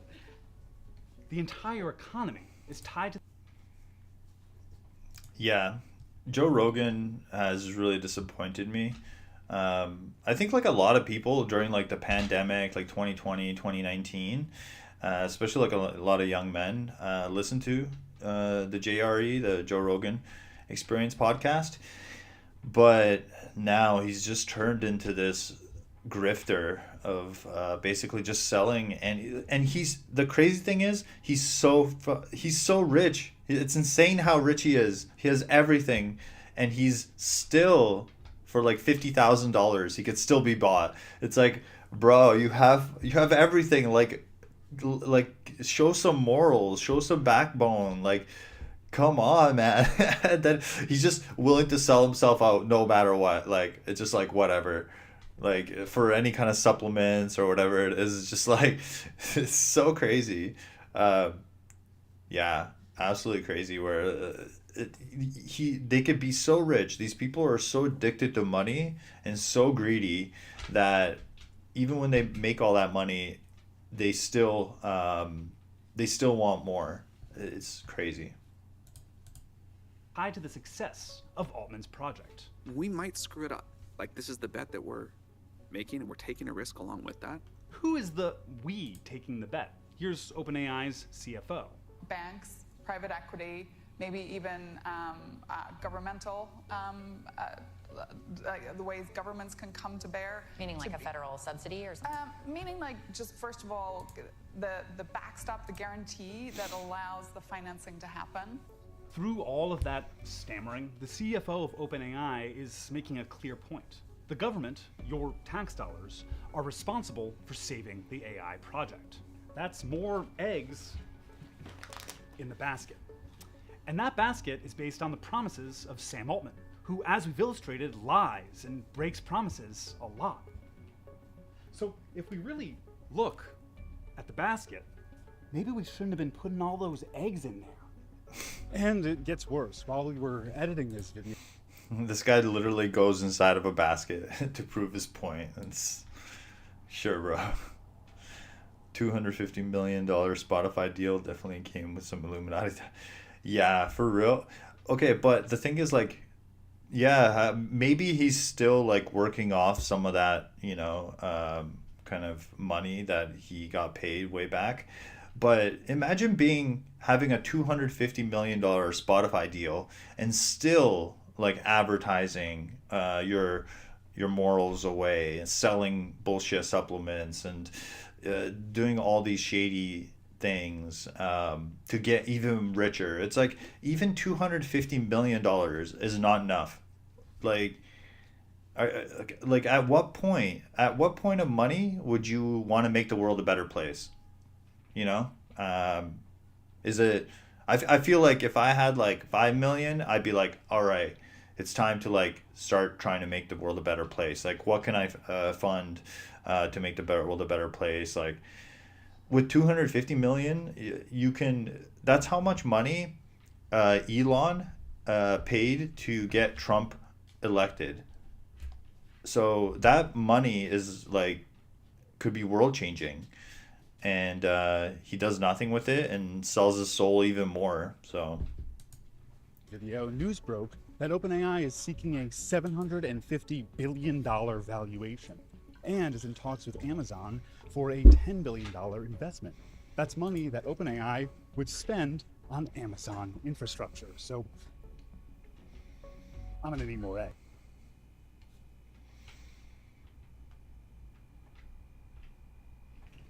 all right, that was a good one. What'd you think of that? Have you heard of the channel More Perfect Union before?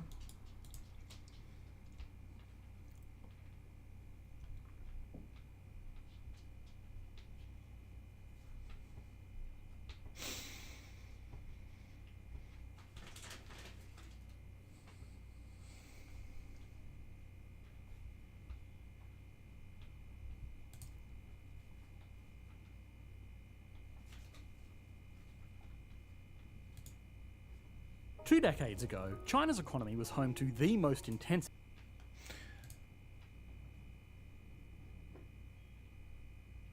Yeah, they're a good channel. I feel like their morals are in the right place. You know, there's a lot of channels out there that are not so moral, but I feel like More Perfect Union is doing a good job of doing good investigative journalism, everything like that. This next one here, Economics Explained. I'm not a huge fan of this channel. I feel like they're very Western bias. You know, and even looking at this chart, you know, you could see, you know, obviously it's a chart, but yeah, sure, recommend some music. Let me hear what you listen to. Intense economic growth ever seen. No economy in history that large had grown that quickly. But today, the IMF expects growth to hover around 4.8% for 2025 and fall further to about 4.2% in 2026. The IMF also warns that without major reforms, China's potential growth could sink to as low as 3% a year by the 2030s, less than a third of what it was experiencing a decade ago, and also probably not enough for it to close the gap on the USA. What's more is that given its So yeah, a big thing there is GDP in China is actually calculated differently than GDP in the US. So GDP measurements are different, and also GDP purchasing power parity is what matters. It is not just GDP. So GDP itself as a metric heavily favors the US. You want to look at GDP purchasing power parity. And if you look at it, GDP, PPP by country, you can see that China is way ahead. So China is way ahead of the US in PPP. And what PPP is basically where they make it so it is directed at the home economy. So GDP is always directed towards the US. So let's say if you're using GDP in Japan and GDP in Germany, both are actually using the USD. While if you're looking at China, GDP, PPP, it's actually towards China. So yeah, it's really the best way to measure economy size, and it does a much better job than just straight GDP. I don't know. I'm not a huge fan of this channel, but I like it because I can actually jump in and say some stuff about it. When its geopolitical complications and the threats it's now presenting to global advanced industries, a lot of its biggest export customers are trying their very best to reduce their dependence on Chinese manufacturing with various levels of subtlety. However, at the same time, China's trade surplus has reached its highest level ever, becoming the first economy in history to have net exports of more than $1 trillion in a single year. So, for now, it's not that countries want to buy from China, it's just that as much as they try to fight it, like, look at that city. I actually went to China this summer, and it was unreal. You gotta check it out. Like, look at all the LEDs and how beautiful, and the infrastructure and how clean it is, how safe it is. It's crazy. In the US, like, it's kind of sketchy, like walking around like at night. In China, there's like literally women walking around at night, like 2 a.m. after like a nightclub by themselves, and they're perfectly safe. There's cameras everywhere, but it's not like they're like surveilling you. It's like literally just to make sure that there's no crimes going on, and everybody knows it. Everybody's really nice. Yeah, just such a cool, really cool country. Highly recommend going there. Just look at that skyline. Like, there's no U.S. city that looks like this. Despite it, they often don't have another option, which is an opportunity. So, with China's growth slowing and Western restrictions tightening, a major gap is opening in global supply chains for the first time in decades. Countries like Vietnam, Mexico and Indonesia are racing in to fill it, but one has emerged as the frontrunner. For the first time in a generation, India stands at a centre of the world's biggest economic shift. The Indian government set a goal of reaching a $5 trillion economy by 2025, which, now that we're actually at the end of the year, feels a little optimistic. But Yeah. It looks like we got a few more people in here, so if you want to join the conversation, feel free to chat as well. The social credit system in China, that's just not real at all. What it is basically is very similar to what the credit system in the US is, which is basically like you if you pay your bills on time, you take a hit on your credit. So when you're purchasing a house or a car, your interest is going to be higher, and that's basically it. That's like the scary Chinese social credit system. But the thing is China never actually had that before. So when they implemented it, everybody in the West was like, oh shit, like China is going like full on authoritarianism. If you jaywalk, they're gonna get you. Man, people jaywalking there is like, everybody's jaywalking, what? So like everybody's social credit would be terrible. But no, like it's the same thing. So it's like, if you don't pay your bills on time and you have like a really bad credit history, your interest is going to be higher when you go and purchase a house or a car. It's really, that's all it is. I've listened to actually a lot of Immortal Technique. I don't know if that's a new song that you put out there, but I'll take a listen to that. I'll copy paste it. But yeah, Immortal Technique is badass. He was talking about this stuff so long ago. It's just so depressing that he's like, it was so long ago that he was talking about inequality and capitalism and how messed up the world is, and like things still haven't changed. So yeah. But even without hitting that mark, the progress has been remarkable. India is already the 5th largest economy in the world, and as growth rates slow for other countries in the top 5, the IMF estimates growth of around 6.4% for India in 2025 and 2026. Major companies are already moving in. Apple is assembling iPhones there, LG is building a manufacturing complex that will produce more than 5 million appliances a year, Toyota, Honda and Suzuki are investing billions of dollars to build new cars and factories in India, and almost every multinational is now asking the same question. Can India replace China as the world's next manufacturing powerhouse? So India won't replace China because India is not state controlled capitalism, basically. In China, about 50% of the economy is state owned and 50% of the economy is private, like capitalist basically. But a big thing is the government controls everything. The private and public, the government controls everything. And it makes it so the Chinese government can just say, hey, we're going to dominate electric vehicles. And they do. It's as simple as that. They just say it, and then they push all the incentives to go and dominate EVs. While in India, they don't have that because they're a fully capitalist nation, like the US. So they don't have that. But to know whether India can really take the lead, we first need to ask, what has caused China's slowdown? Can India avoid the same problems? And finally, is relying on the next cheapest country in line really a viable long-term strategy? With Agent Opus today. For 20 years, the maths was simple. Cheap labour plus open trade in a world hungry for low-cost goods equaled an opportunity to become the world's factory. China perfected that equation, and so entire industries moved east. Cities like Shenzhen and Guangzhou transformed from fishing towns to global megafactories, producing everything from phones to furniture. And for a long time, China looked unstoppable.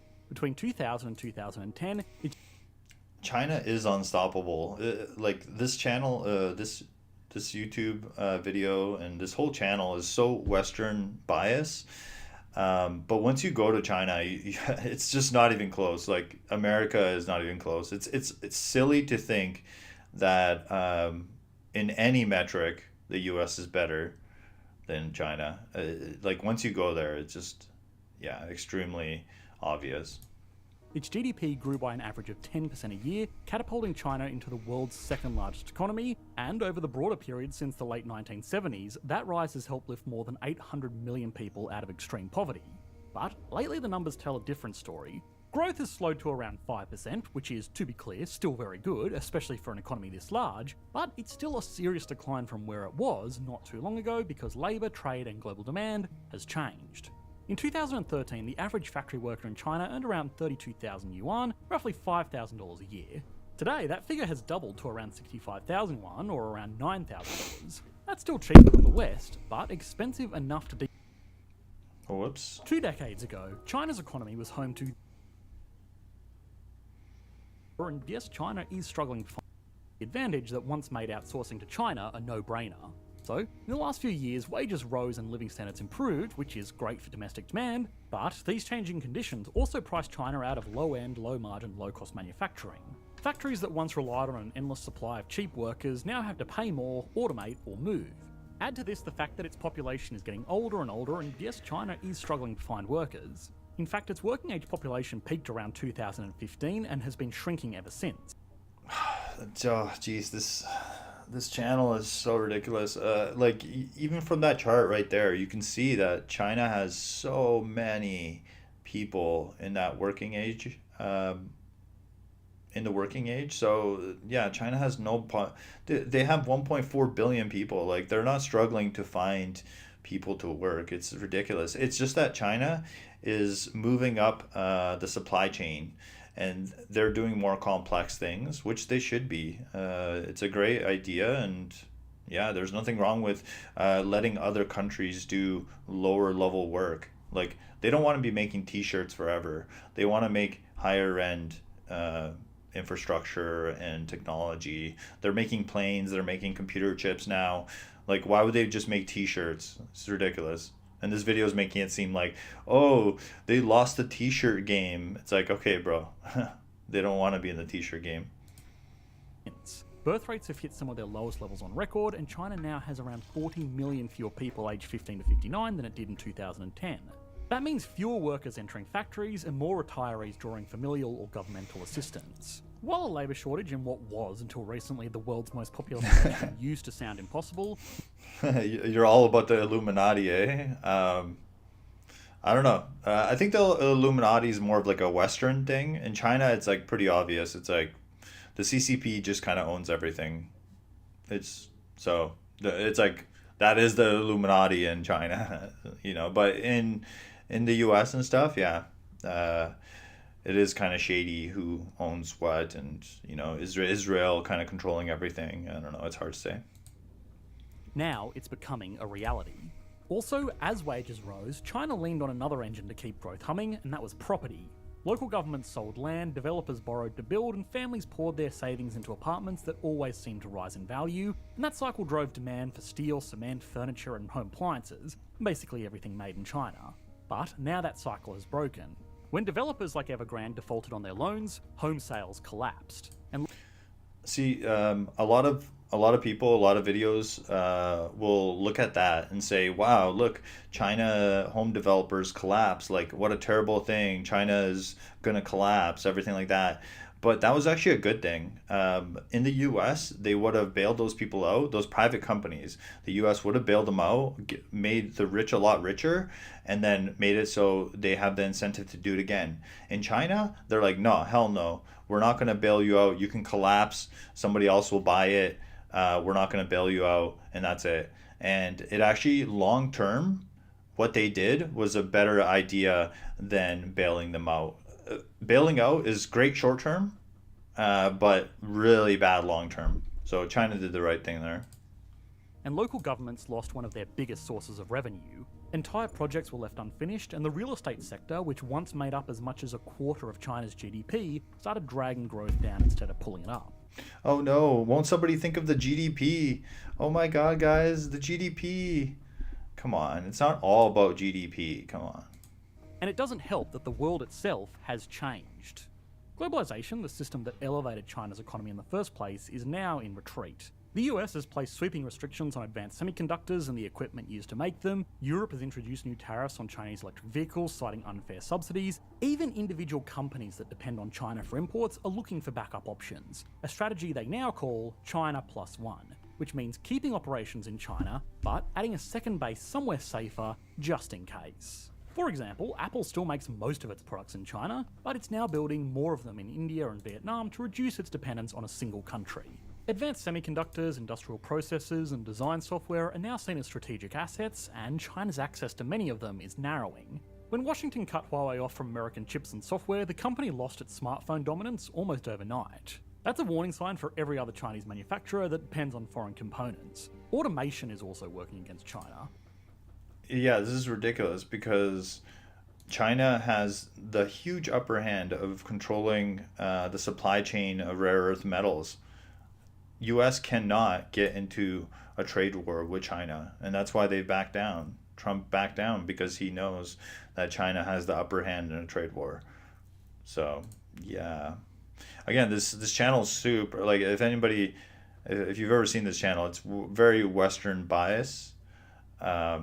Not very good, but I like being able to jump in and kind of provide my opinion and kind of disprove things. Robots have become cheaper, faster, and easier to deploy. Tasks that once needed hundreds of workers can now be done by a few machines running around the clock. With the recent hype around AI, the push to invest into advanced automation has also never been stronger. Even if it works out more expensive than Chinese manufacturing, companies are being rewarded in financial markets for simply trying to implement AI. So, proximity to customers and political stability now matter more than sheer headcount, and if they can make the same product anywhere, companies will pick the place with fewer risks, not just lower wages. Put this all together, and the conditions that once guaranteed China's growth have flipped.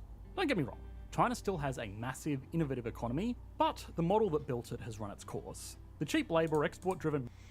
It's so contradictory. Oh, it has this crazy, innovative economy, which is doing amazing things and getting into higher supply chain, like more complex, creating more complex technologies and products. And then, oh yeah, that's really going to hurt it because the poor are getting just too rich. Oh, it's so ridiculous. Driven miracle of the 1990s and 2000s simply doesn't have enough steam to keep up double-digit growth. And that's what makes India's moment so interesting, because even if India followed China's playbook exactly, it would be playing by rules for a game that no longer exists. So the question now isn't just whether India can copy China's rise, it's whether it can build a new model for growth in a completely different world. For years, India's strength was services: accounting, software, design, compliance, the kinds of services that kept global companies running. And that allowed India to build a completely different kind of workforce than China's. English-speaking talent, problem-solving at scale, and a private sector used to building around constraints. Now India's trying something it largely skipped the first time around: a serious manufacturing push built on top of that service backbone. At the centre of this push is a set of production-linked incentive programs, or PLIs. They're basically government rewards for companies that don't just set up a factory, but actually make and ship things from India. The more you produce in sectors like electronics, auto parts, or semiconductors, the more financial incentives you unlock. And so far, it seems to be working.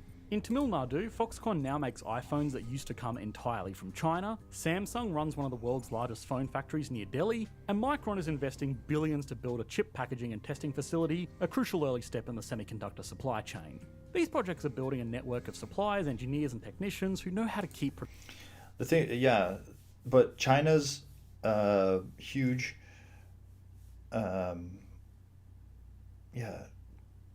The reason why China did what it did and escaped like the middle income trap and became as advanced as it is because it didn't let its working class just get exploited. India is just going to be the lapdog and get its working class exploited by the imperialist. So, yeah, that's just going to happen. So, keep production running, but India's real advantage actually might be digital. Over the past decade, the country quietly built out one of the world's most advanced digital infrastructures. Through systems like Aadhaar, a universal ID, UPI, an instant payment network, and the India Stack, a data sharing platform, India made it easy for citizens and small businesses to operate in the formal economy. That means shop owners can get business loans with verification records, suppliers get paid instantly, and government payments or refunds land directly in bank accounts without middlemen or delays. In short, India has taken a lot of impressive strides to cutting down on the bureaucracy that was once so bad we made an entire video about it. Now, it is still not perfect, and there is a long way to go, but chipping away at one of the biggest hurdles to business will likely help it a lot. It also doesn't need to be the easiest place in the world to do business, it just needs to be easier than China and all the other developing countries around it. This push to accommodate business is also helped by a surprisingly diverse set of strategies. I don't know. I can't watch this freaking video. It's just so boring and it's so surface level, so biased. I don't know. I don't like this channel at all, honestly. Anybody got a video they want to recommend I take a look at?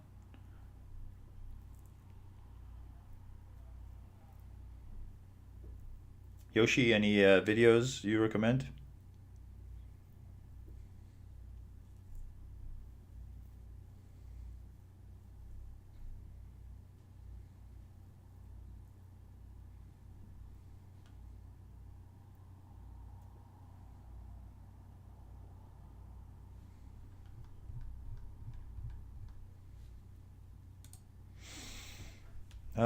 I'll try searching it up. Zionism, China,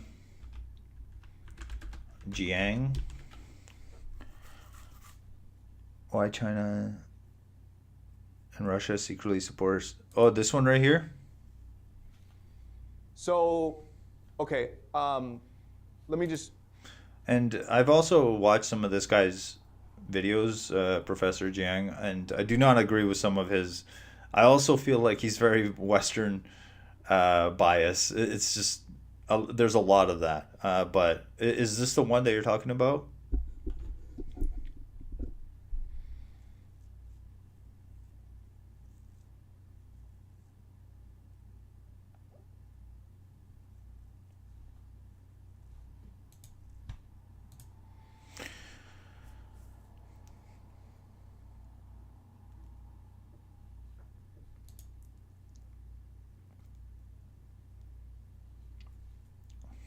And I don't think like Zionism holds any kind of meaningful grasp on China. China actually opposes Israel and stands behind Palestine. So yeah, I don't think China can be swayed as easily as the United States can. Like if you take bribes in China, sure. Okay, let's check this out. Talk a bit more casually now that we're not in the formal setting. I know a lot of you always message me like, can you just say it the way you really say it when the mic isn't on? So here we go. Look, the thing that keeps confusing people, genuinely confusing them, is why Israel and China actually get along very well. And I know online it looks like they don't, because there's outrage and TikTok narratives and a lot of emotional framing. But if you go beyond all that, if you look at elite behavior instead of elite rhetoric, it becomes very clear. Israel and China work together because transnational capital needs them to. That's it. And I'll repeat that because it's the whole architecture, transnational capital needs them aligned. It's not ideological. It's not sentimental. It's not religious. It's... Okay, already I have a huge issue with that. Israel is a tiny economy compared to China. China is such a powerhouse compared to Israel. Israel's nothing. It's a tiny country. Like how many people is there? Like 10 million or something? It's a tiny country compared to China. It's ridiculous to say that, oh, Israel, like China needs Israel. Come on. Logistical. Israel, whether people like to hear it or not, is not just a state anymore. It's a supply chain command node. And China is the manufacturing civilization of the planet. So, hand in glove, yes, That's exactly the relationship. Now, What? Oh yeah, China can't design anything itself. It absolutely needs Israel to design everything for it. Come on, bro. Come on. So ridiculous. It's like it's kind of like racist in a way. Let's see the comments. Don't worry, Prof. The empires once built on injustice are deemed to collapse. Professor Jiang is revealing the entire matrix, one step at a time. This is 500 years of hegemonisterism. It really breaks my heart. Saiful, I'm not sure if I agree with you when it comes to part of the Canal. All of a sudden, his Chinese accent is harder to hear once he crash out mode. I can slow this down a bit. People ask, why is Gaza allowed to burn? Why is no one stopping it? And they expect some moral explanation or some UN process answer. No, the answer is infrastructural. Gaza is planned territory. It is, more specifically, canal territory. The Ben Gurion Canal, which will replace Suez or bypass it or overshadow it. China, every step of the way, as soon as Israel even, actually the entire existence of Israel, China is against. So this is a ridiculous thing to even say. China does not like Israel.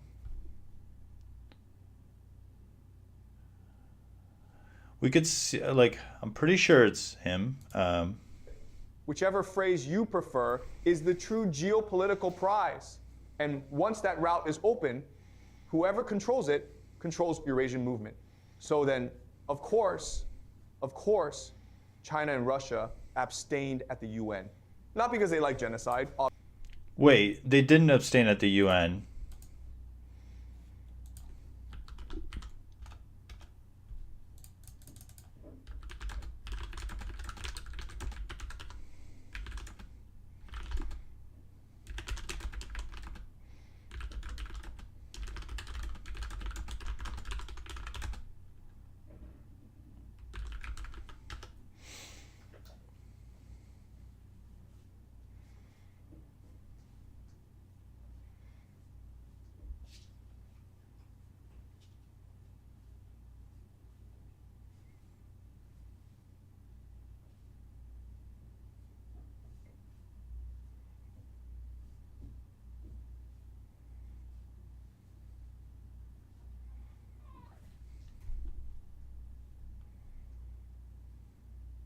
Ah, interesting.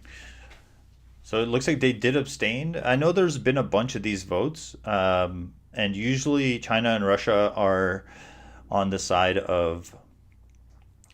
Usually they're on the side of Palestine. So in a recent.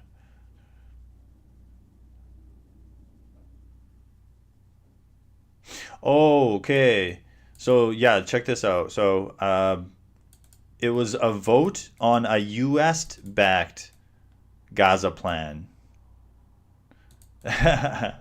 So obviously, yeah, they're going to abstain from that or vote it down.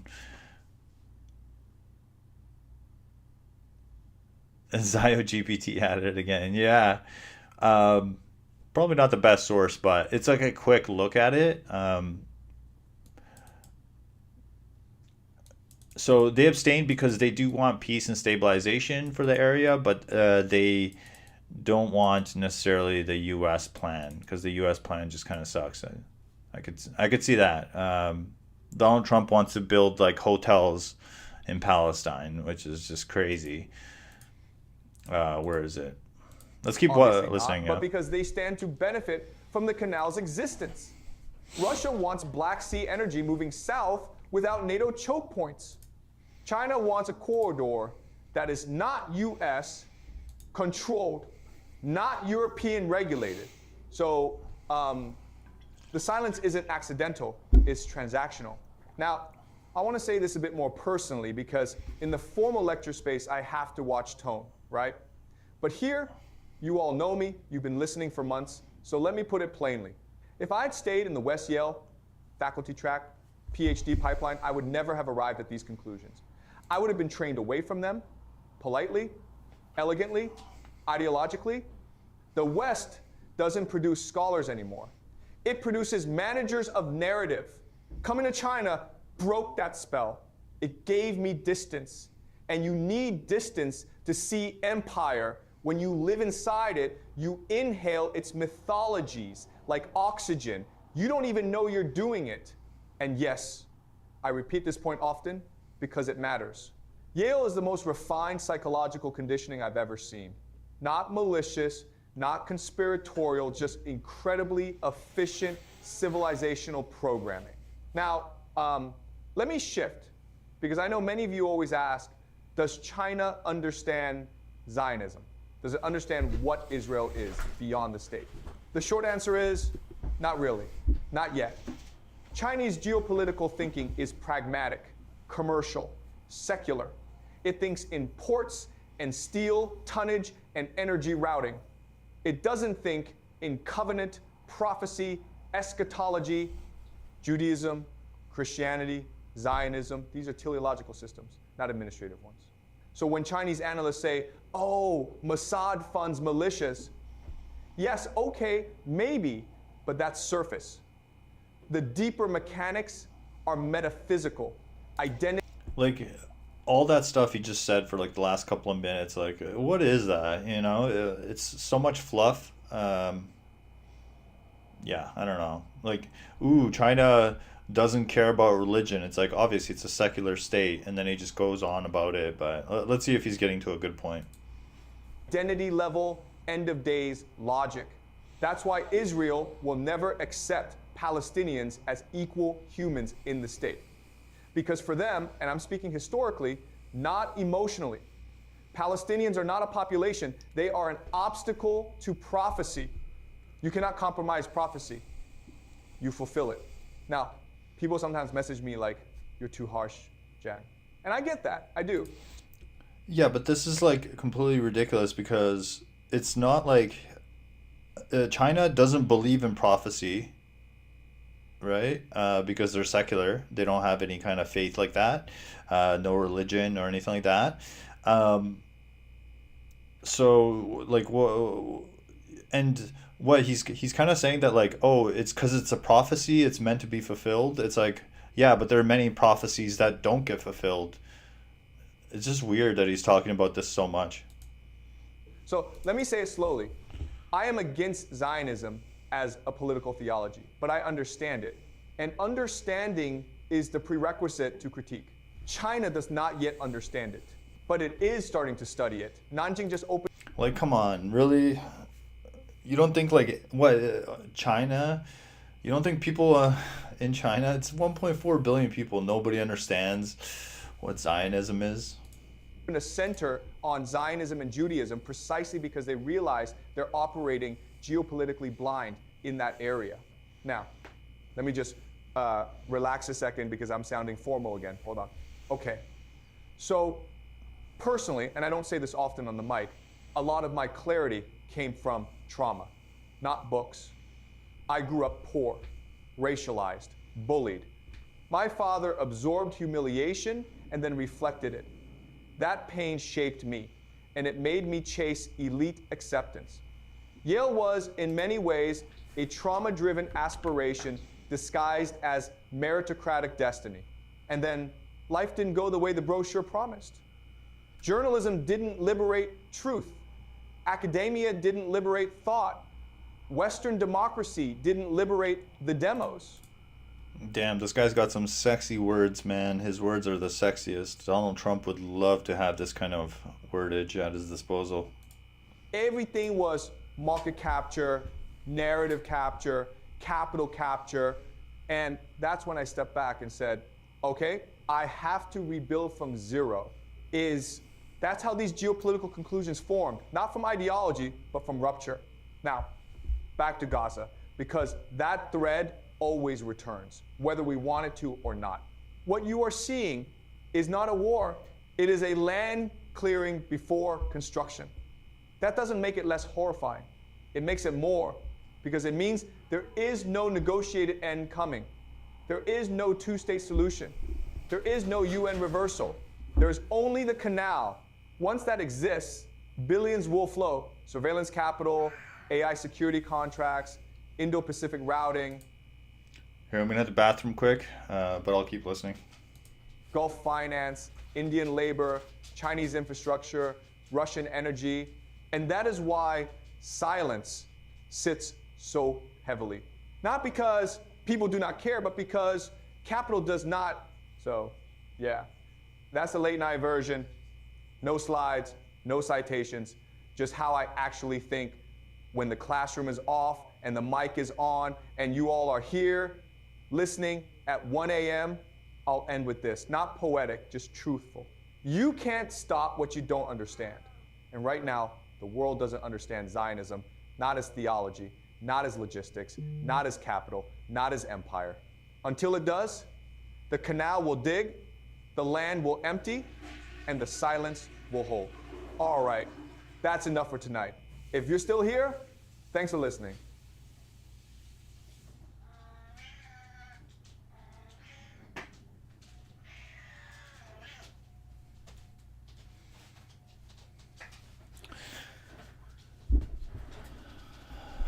Yeah. He has a lot of sexy words, and you know, I don't really agree with him. I don't think that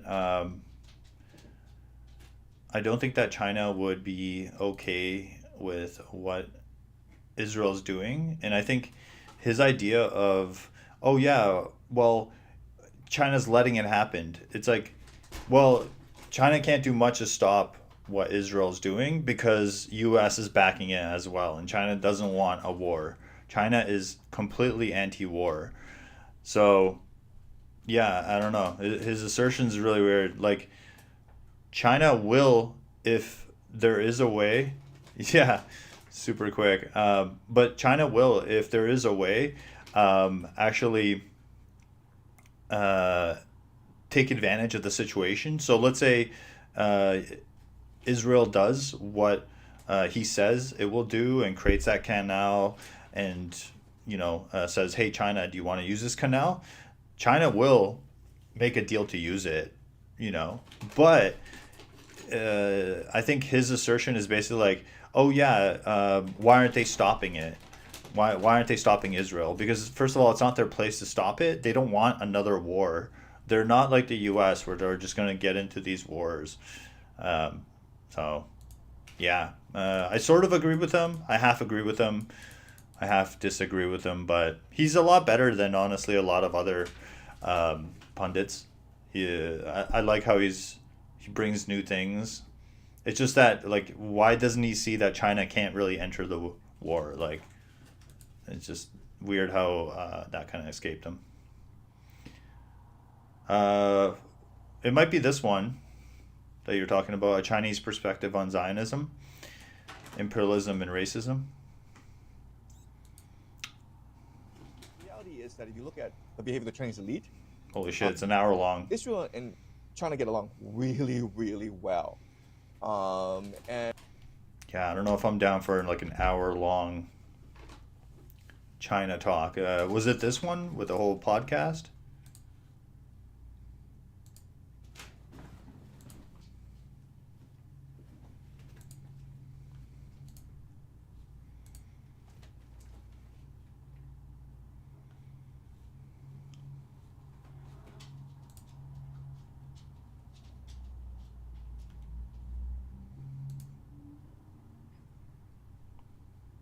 Hey Yoshi, was it this one?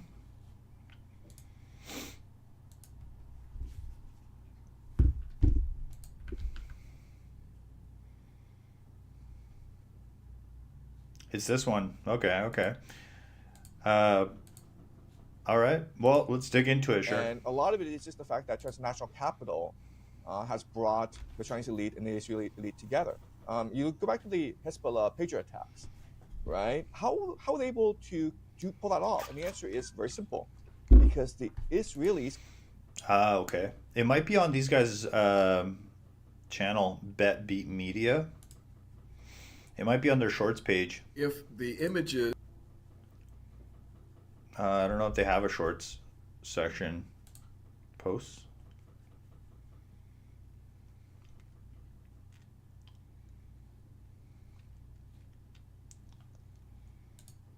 Yeah, if you can find it, send me a link. Would love to see that. But yeah, kind of an hour long. It's a lot, you know, and it's not very interesting just because it's like literally a podcast. And I don't know, podcasts are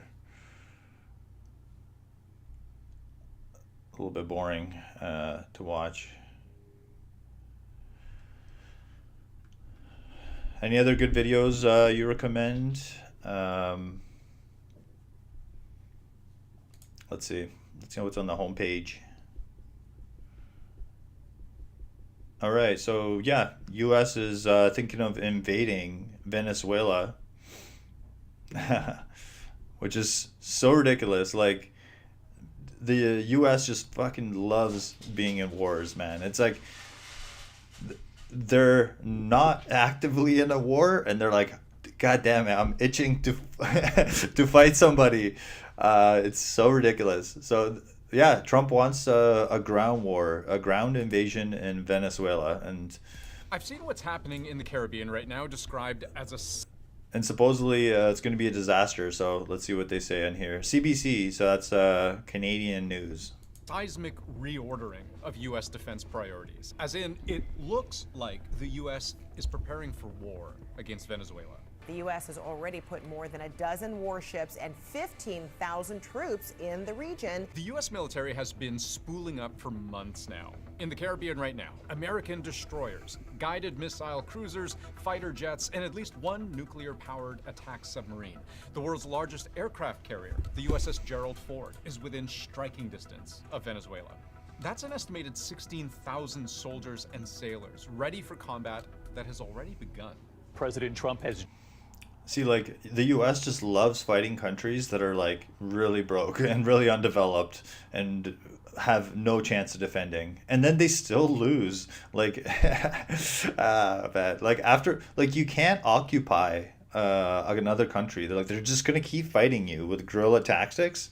Like, it's been done. Like, even Iraq and Afghanistan, eventually, it took decades, but they eventually... wore down the U.S., right? So it's not going to happen. Venezuela's going to do it too if he tries. Has just revealed a deadly U.S. military strike. The images just in tonight, the U.S. targeting a boat in the Caribbean. The first U.S. missile strike on an alleged Venezuelan drug boat, September 2nd. Everyone dead. But dozens more would follow. Just shy of 100 killed, as of the time I record this, across at least 25 known U.S. attacks. Venezuela's been very bad, both in terms of drugs and sending some of the worst criminals anywhere in the world into our country. And this would be just the start. In November, Trump approves covert operations inside Venezuela to prepare for the possibility of a broader military campaign. The U.S. State Department brands the de facto ruler of Venezuela the head of a foreign terrorist organization. There's even a $50 million bounty for his capture. Trump routinely accuses Nicolas Maduro of being a drug smuggler. The U.S. now considers fentanyl a weapon of mass destruction. It's also made clear it will do whatever it takes. Wow. Classifying fentanyl as a weapon of mass destruction, that is ridiculous. Ridiculous. Like, fentanyl kills quite a few people. I'm not sure how many. Let's see. Fentanyl deaths per year U.S. Let's see. So, wow, okay. That's quite a bit. Holy shit. Fucking 72,000 people died from synthetic opioids in the U.S. That's actually crazy. Damn, that's a lot of people. So it is actually quite a few people. I could see why he's pissed about that, but I'm sure it's because of the oil, and he doesn't really give a shit about broke people overdosing. So, but my point was his healthcare plan, the one where he took out Obamacare or severely negated Medicare, is going to be about 50,000 people additionally that are going to die per year because of the costs associated with that. So, yeah, he's not making the U.S. much better. To strangle Venezuela's economy. President Donald Trump has just announced that the U.S. has seized an oil tanker off the coast of the South American nation. From U.S. helicopters, American soldiers rappelling down to an oil tanker and quickly, forcibly commandeering the ship. Trump would even go so far as to threaten a naval blockade of the entire country, targeting Venezuela's only real export of value. And throughout this entire time, the U.S. government refuses to rule out a ground invasion. But we knocked out 96% of the drugs coming in by water, and now we're starting by land, and by land is a lot easier, and that's going to start happening, and we're going to start doing those strikes on land too. And we know the routes they take, we know everything about them, we know where they live. One of the biggest question marks right now is whether Trump is about to order airstrikes on Venezuelan soil. What is less talked about is why going any further than... I think Trump's biggest mistake is going to be going on the ground and trying to fight the Venezuelans like on the ground. It's going to be absolutely terrible. His soldiers are going to get wrecked. Guerrilla warfare is so effective. It doesn't really matter. Once you get people on the ground, they're just going to start getting picked off by, because they got machine guns too. Further than that could be a complete disaster. And I'll show you why. A U.S. invasion of Venezuela would be folly for a number of reasons. If the U.S. government is looking for a quick win, it's very unlikely.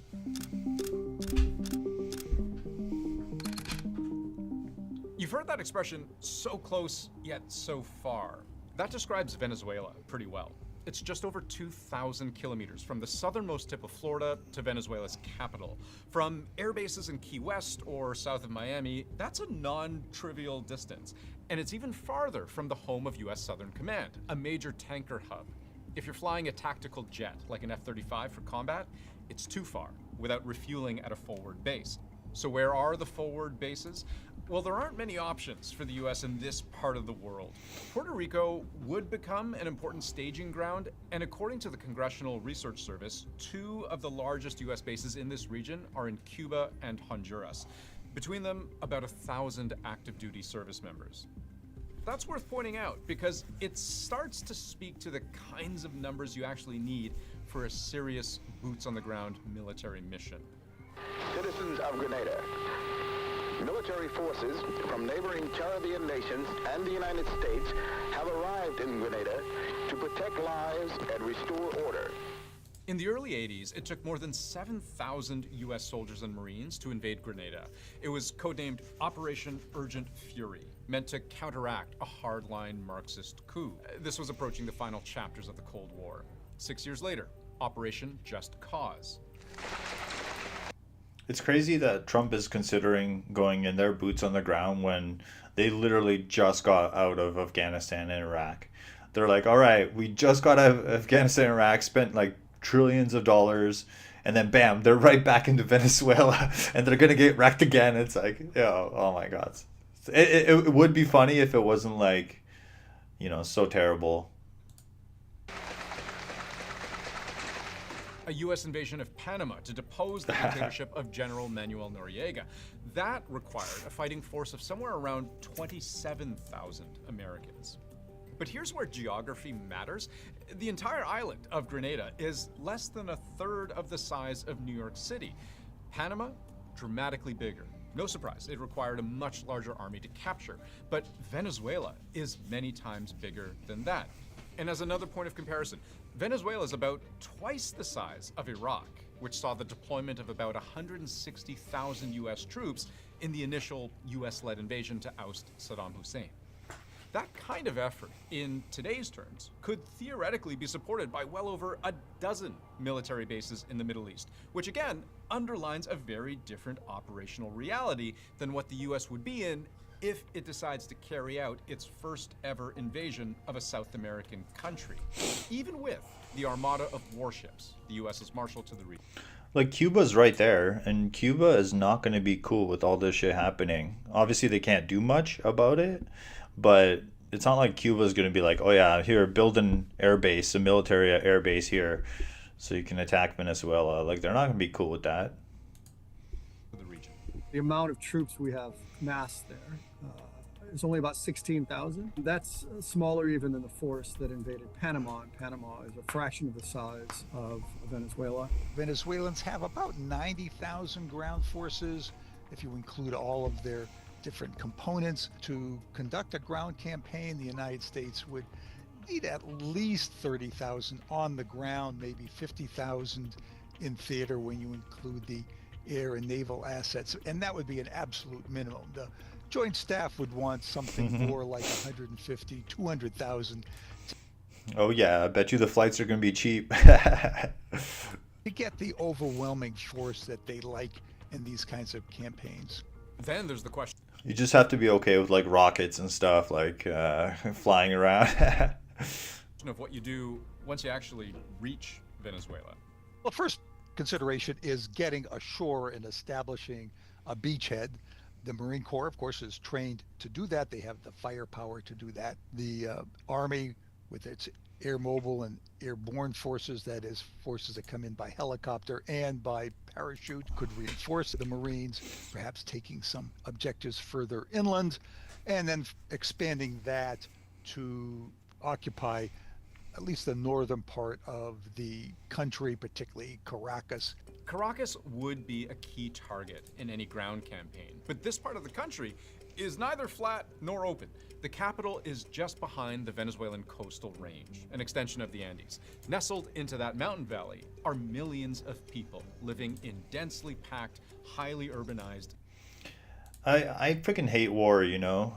I know it's crazy to say, oh my god, controversial as hell, like war sucks, but I think it's important to kind of understand that war is really, really terrible, and like we should never be okay with war, you know? Like it's just so normalized that, oh, let's go to Afghanistan, let's go to Iraq, let's attack Israel, let's attack Palestine. Like it's just, war is so normalized, it feels like, and it's a terrible, terrible thing. And it's rare that like anybody ever wins in war, except like obviously the rich elites of each country that, you know, somehow have investments or are selling weapons or whatever. But like it's the normal person never wins. The average person never wins in any country from war. So yeah, I would never ever support any kind of war anywhere.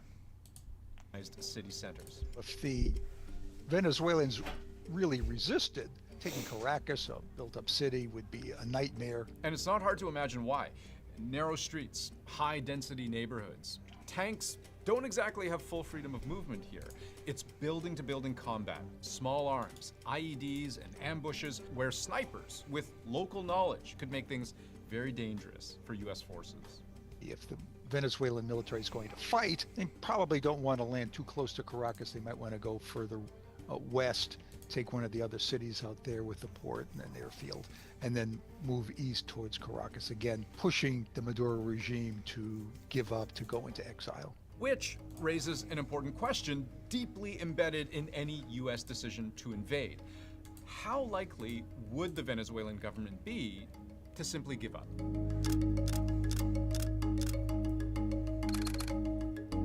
What we should say at this point is what basically every expert out there says, which is that if we're only asking the very simple question, could the US crush Venezuela militarily, then the answer is just as simply yes. That's in spite of the logistical challenges of war in Latin America, and because that's just often the outcome when you are the world's foremost military superpower. But one thing the US understands very well is that you can win a fight, but lose the war.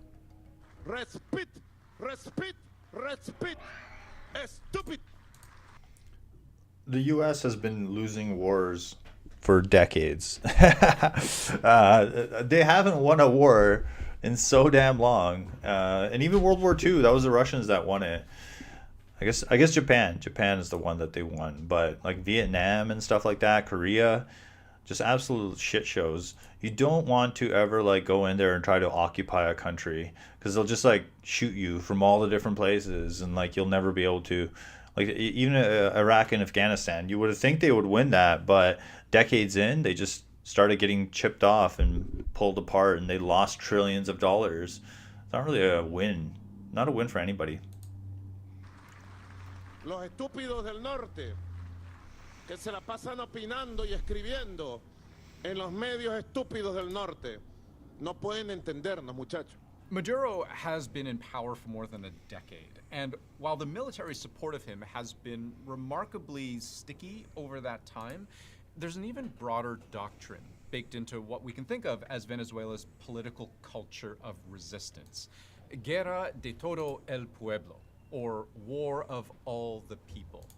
It is an admission that the country's conventional military may be outmatched, but that the way Venezuela finds victory is through attrition, denial, and dispersion. You have a military that is certainly not the best trained and well-equipped military in the hemisphere, but a military nonetheless that will probably disband, take its weapons with it, and be able to wreak havoc and create ongoing continued instability in areas outside of the capital. You have on top of this 2,000 FARC dissidents operating in the region who have about 50 years of combat experience, as well as multiple thousands of ELN guerrillas from Colombia also operating in Venezuela. Plus, you'll have a police force that will be disbanded and take its weapons with it. You have militias that are already armed. That's a much different kind of problem. There, you're dealing with opponents who aren't going to stand and fight. They aren't protecting a capital or they aren't protecting a presidential palace. They can just fade away. Finding them, engaging them, is very difficult. Put in really simple terms, what history has shown, whether in Vietnam or Afghanistan, I gotta take this call. I'll be right back. Is that you can, in some ways, avoid losing a war against the US by dragging it out, by making the fight long, costly, and politically unsustainable. There's not going to be a significant military force that could push back and actually try to defeat the US. What they can do is disperse into a vast jungle interior and make the country ungovernable for many, many years. Now, I'm not saying Maduro is loved by all his people, or that they would all fight for him to the death. He's regarded by the US as having decisively lost the last election, only clinging to power through brutal force. But this is the gamble, the uncertainty of how protracted a fight with Venezuela would be. Add to it the question of whether the opposition, whose leader has been in hiding for months, is strong enough to rebuild. After all, there's no guarantee of installing a new government that's more favorable to the US than the current one.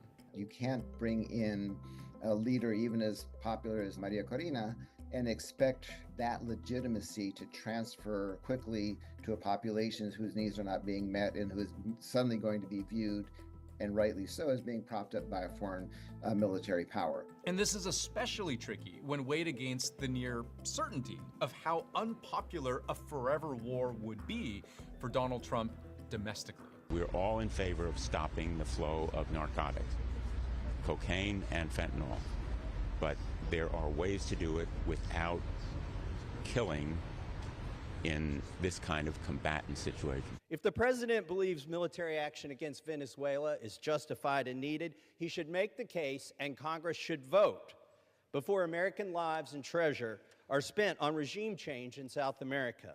A CBS poll last month suggested 7 in 10 Americans oppose U.S. military action in Venezuela. This poll was taken shortly after Trump's White House empowered the CIA to take covert action inside the country and after announcing it was branding Maduro as the head of a terrorist drug cartel. Americans are confused. First, this was all about drugs, stopping the flow of cocaine and fentanyl. Fentanyl doesn't come from Venezuela. And then it was about killing so-called narco-terrorists, which no one really knows what that is. So the narrative has changed completely. So for most of American people, he hasn't made the case for why he's doing this. So what this all adds up to is a great deal of skepticism. It's a huge gamble for the U.S. government to be hoping that this is going to be some sort of quick win. It's not. The challenge for the administration is that it's getting increasingly difficult to step back. Well, I think the administration has backed itself into that corner very, very aggressively and without any, perhaps, real forethought, because they can't walk away without doing anything unless they want the Maduro regime to come out and say, we defeated the American empire and we're the best thing ever. If Donald Trump isn't willing to go for the full mile, and if Nicolas Maduro is willing to wait this out, and if his inner circle remains tightly packed around him, Donald Trump is in for a huge loss of prestige. After all this saber rattling, all this hyperbole, all this sort of chest thumping of killing alleged criminals in open water, this is really could be a serious dark stain on his reputation and international authority. And that's the predicament of the moment, that the longer you escalate, at a certain point, pulling back can look an awful lot like losing.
Oh my, oh my God. Oh my God. Oh my God.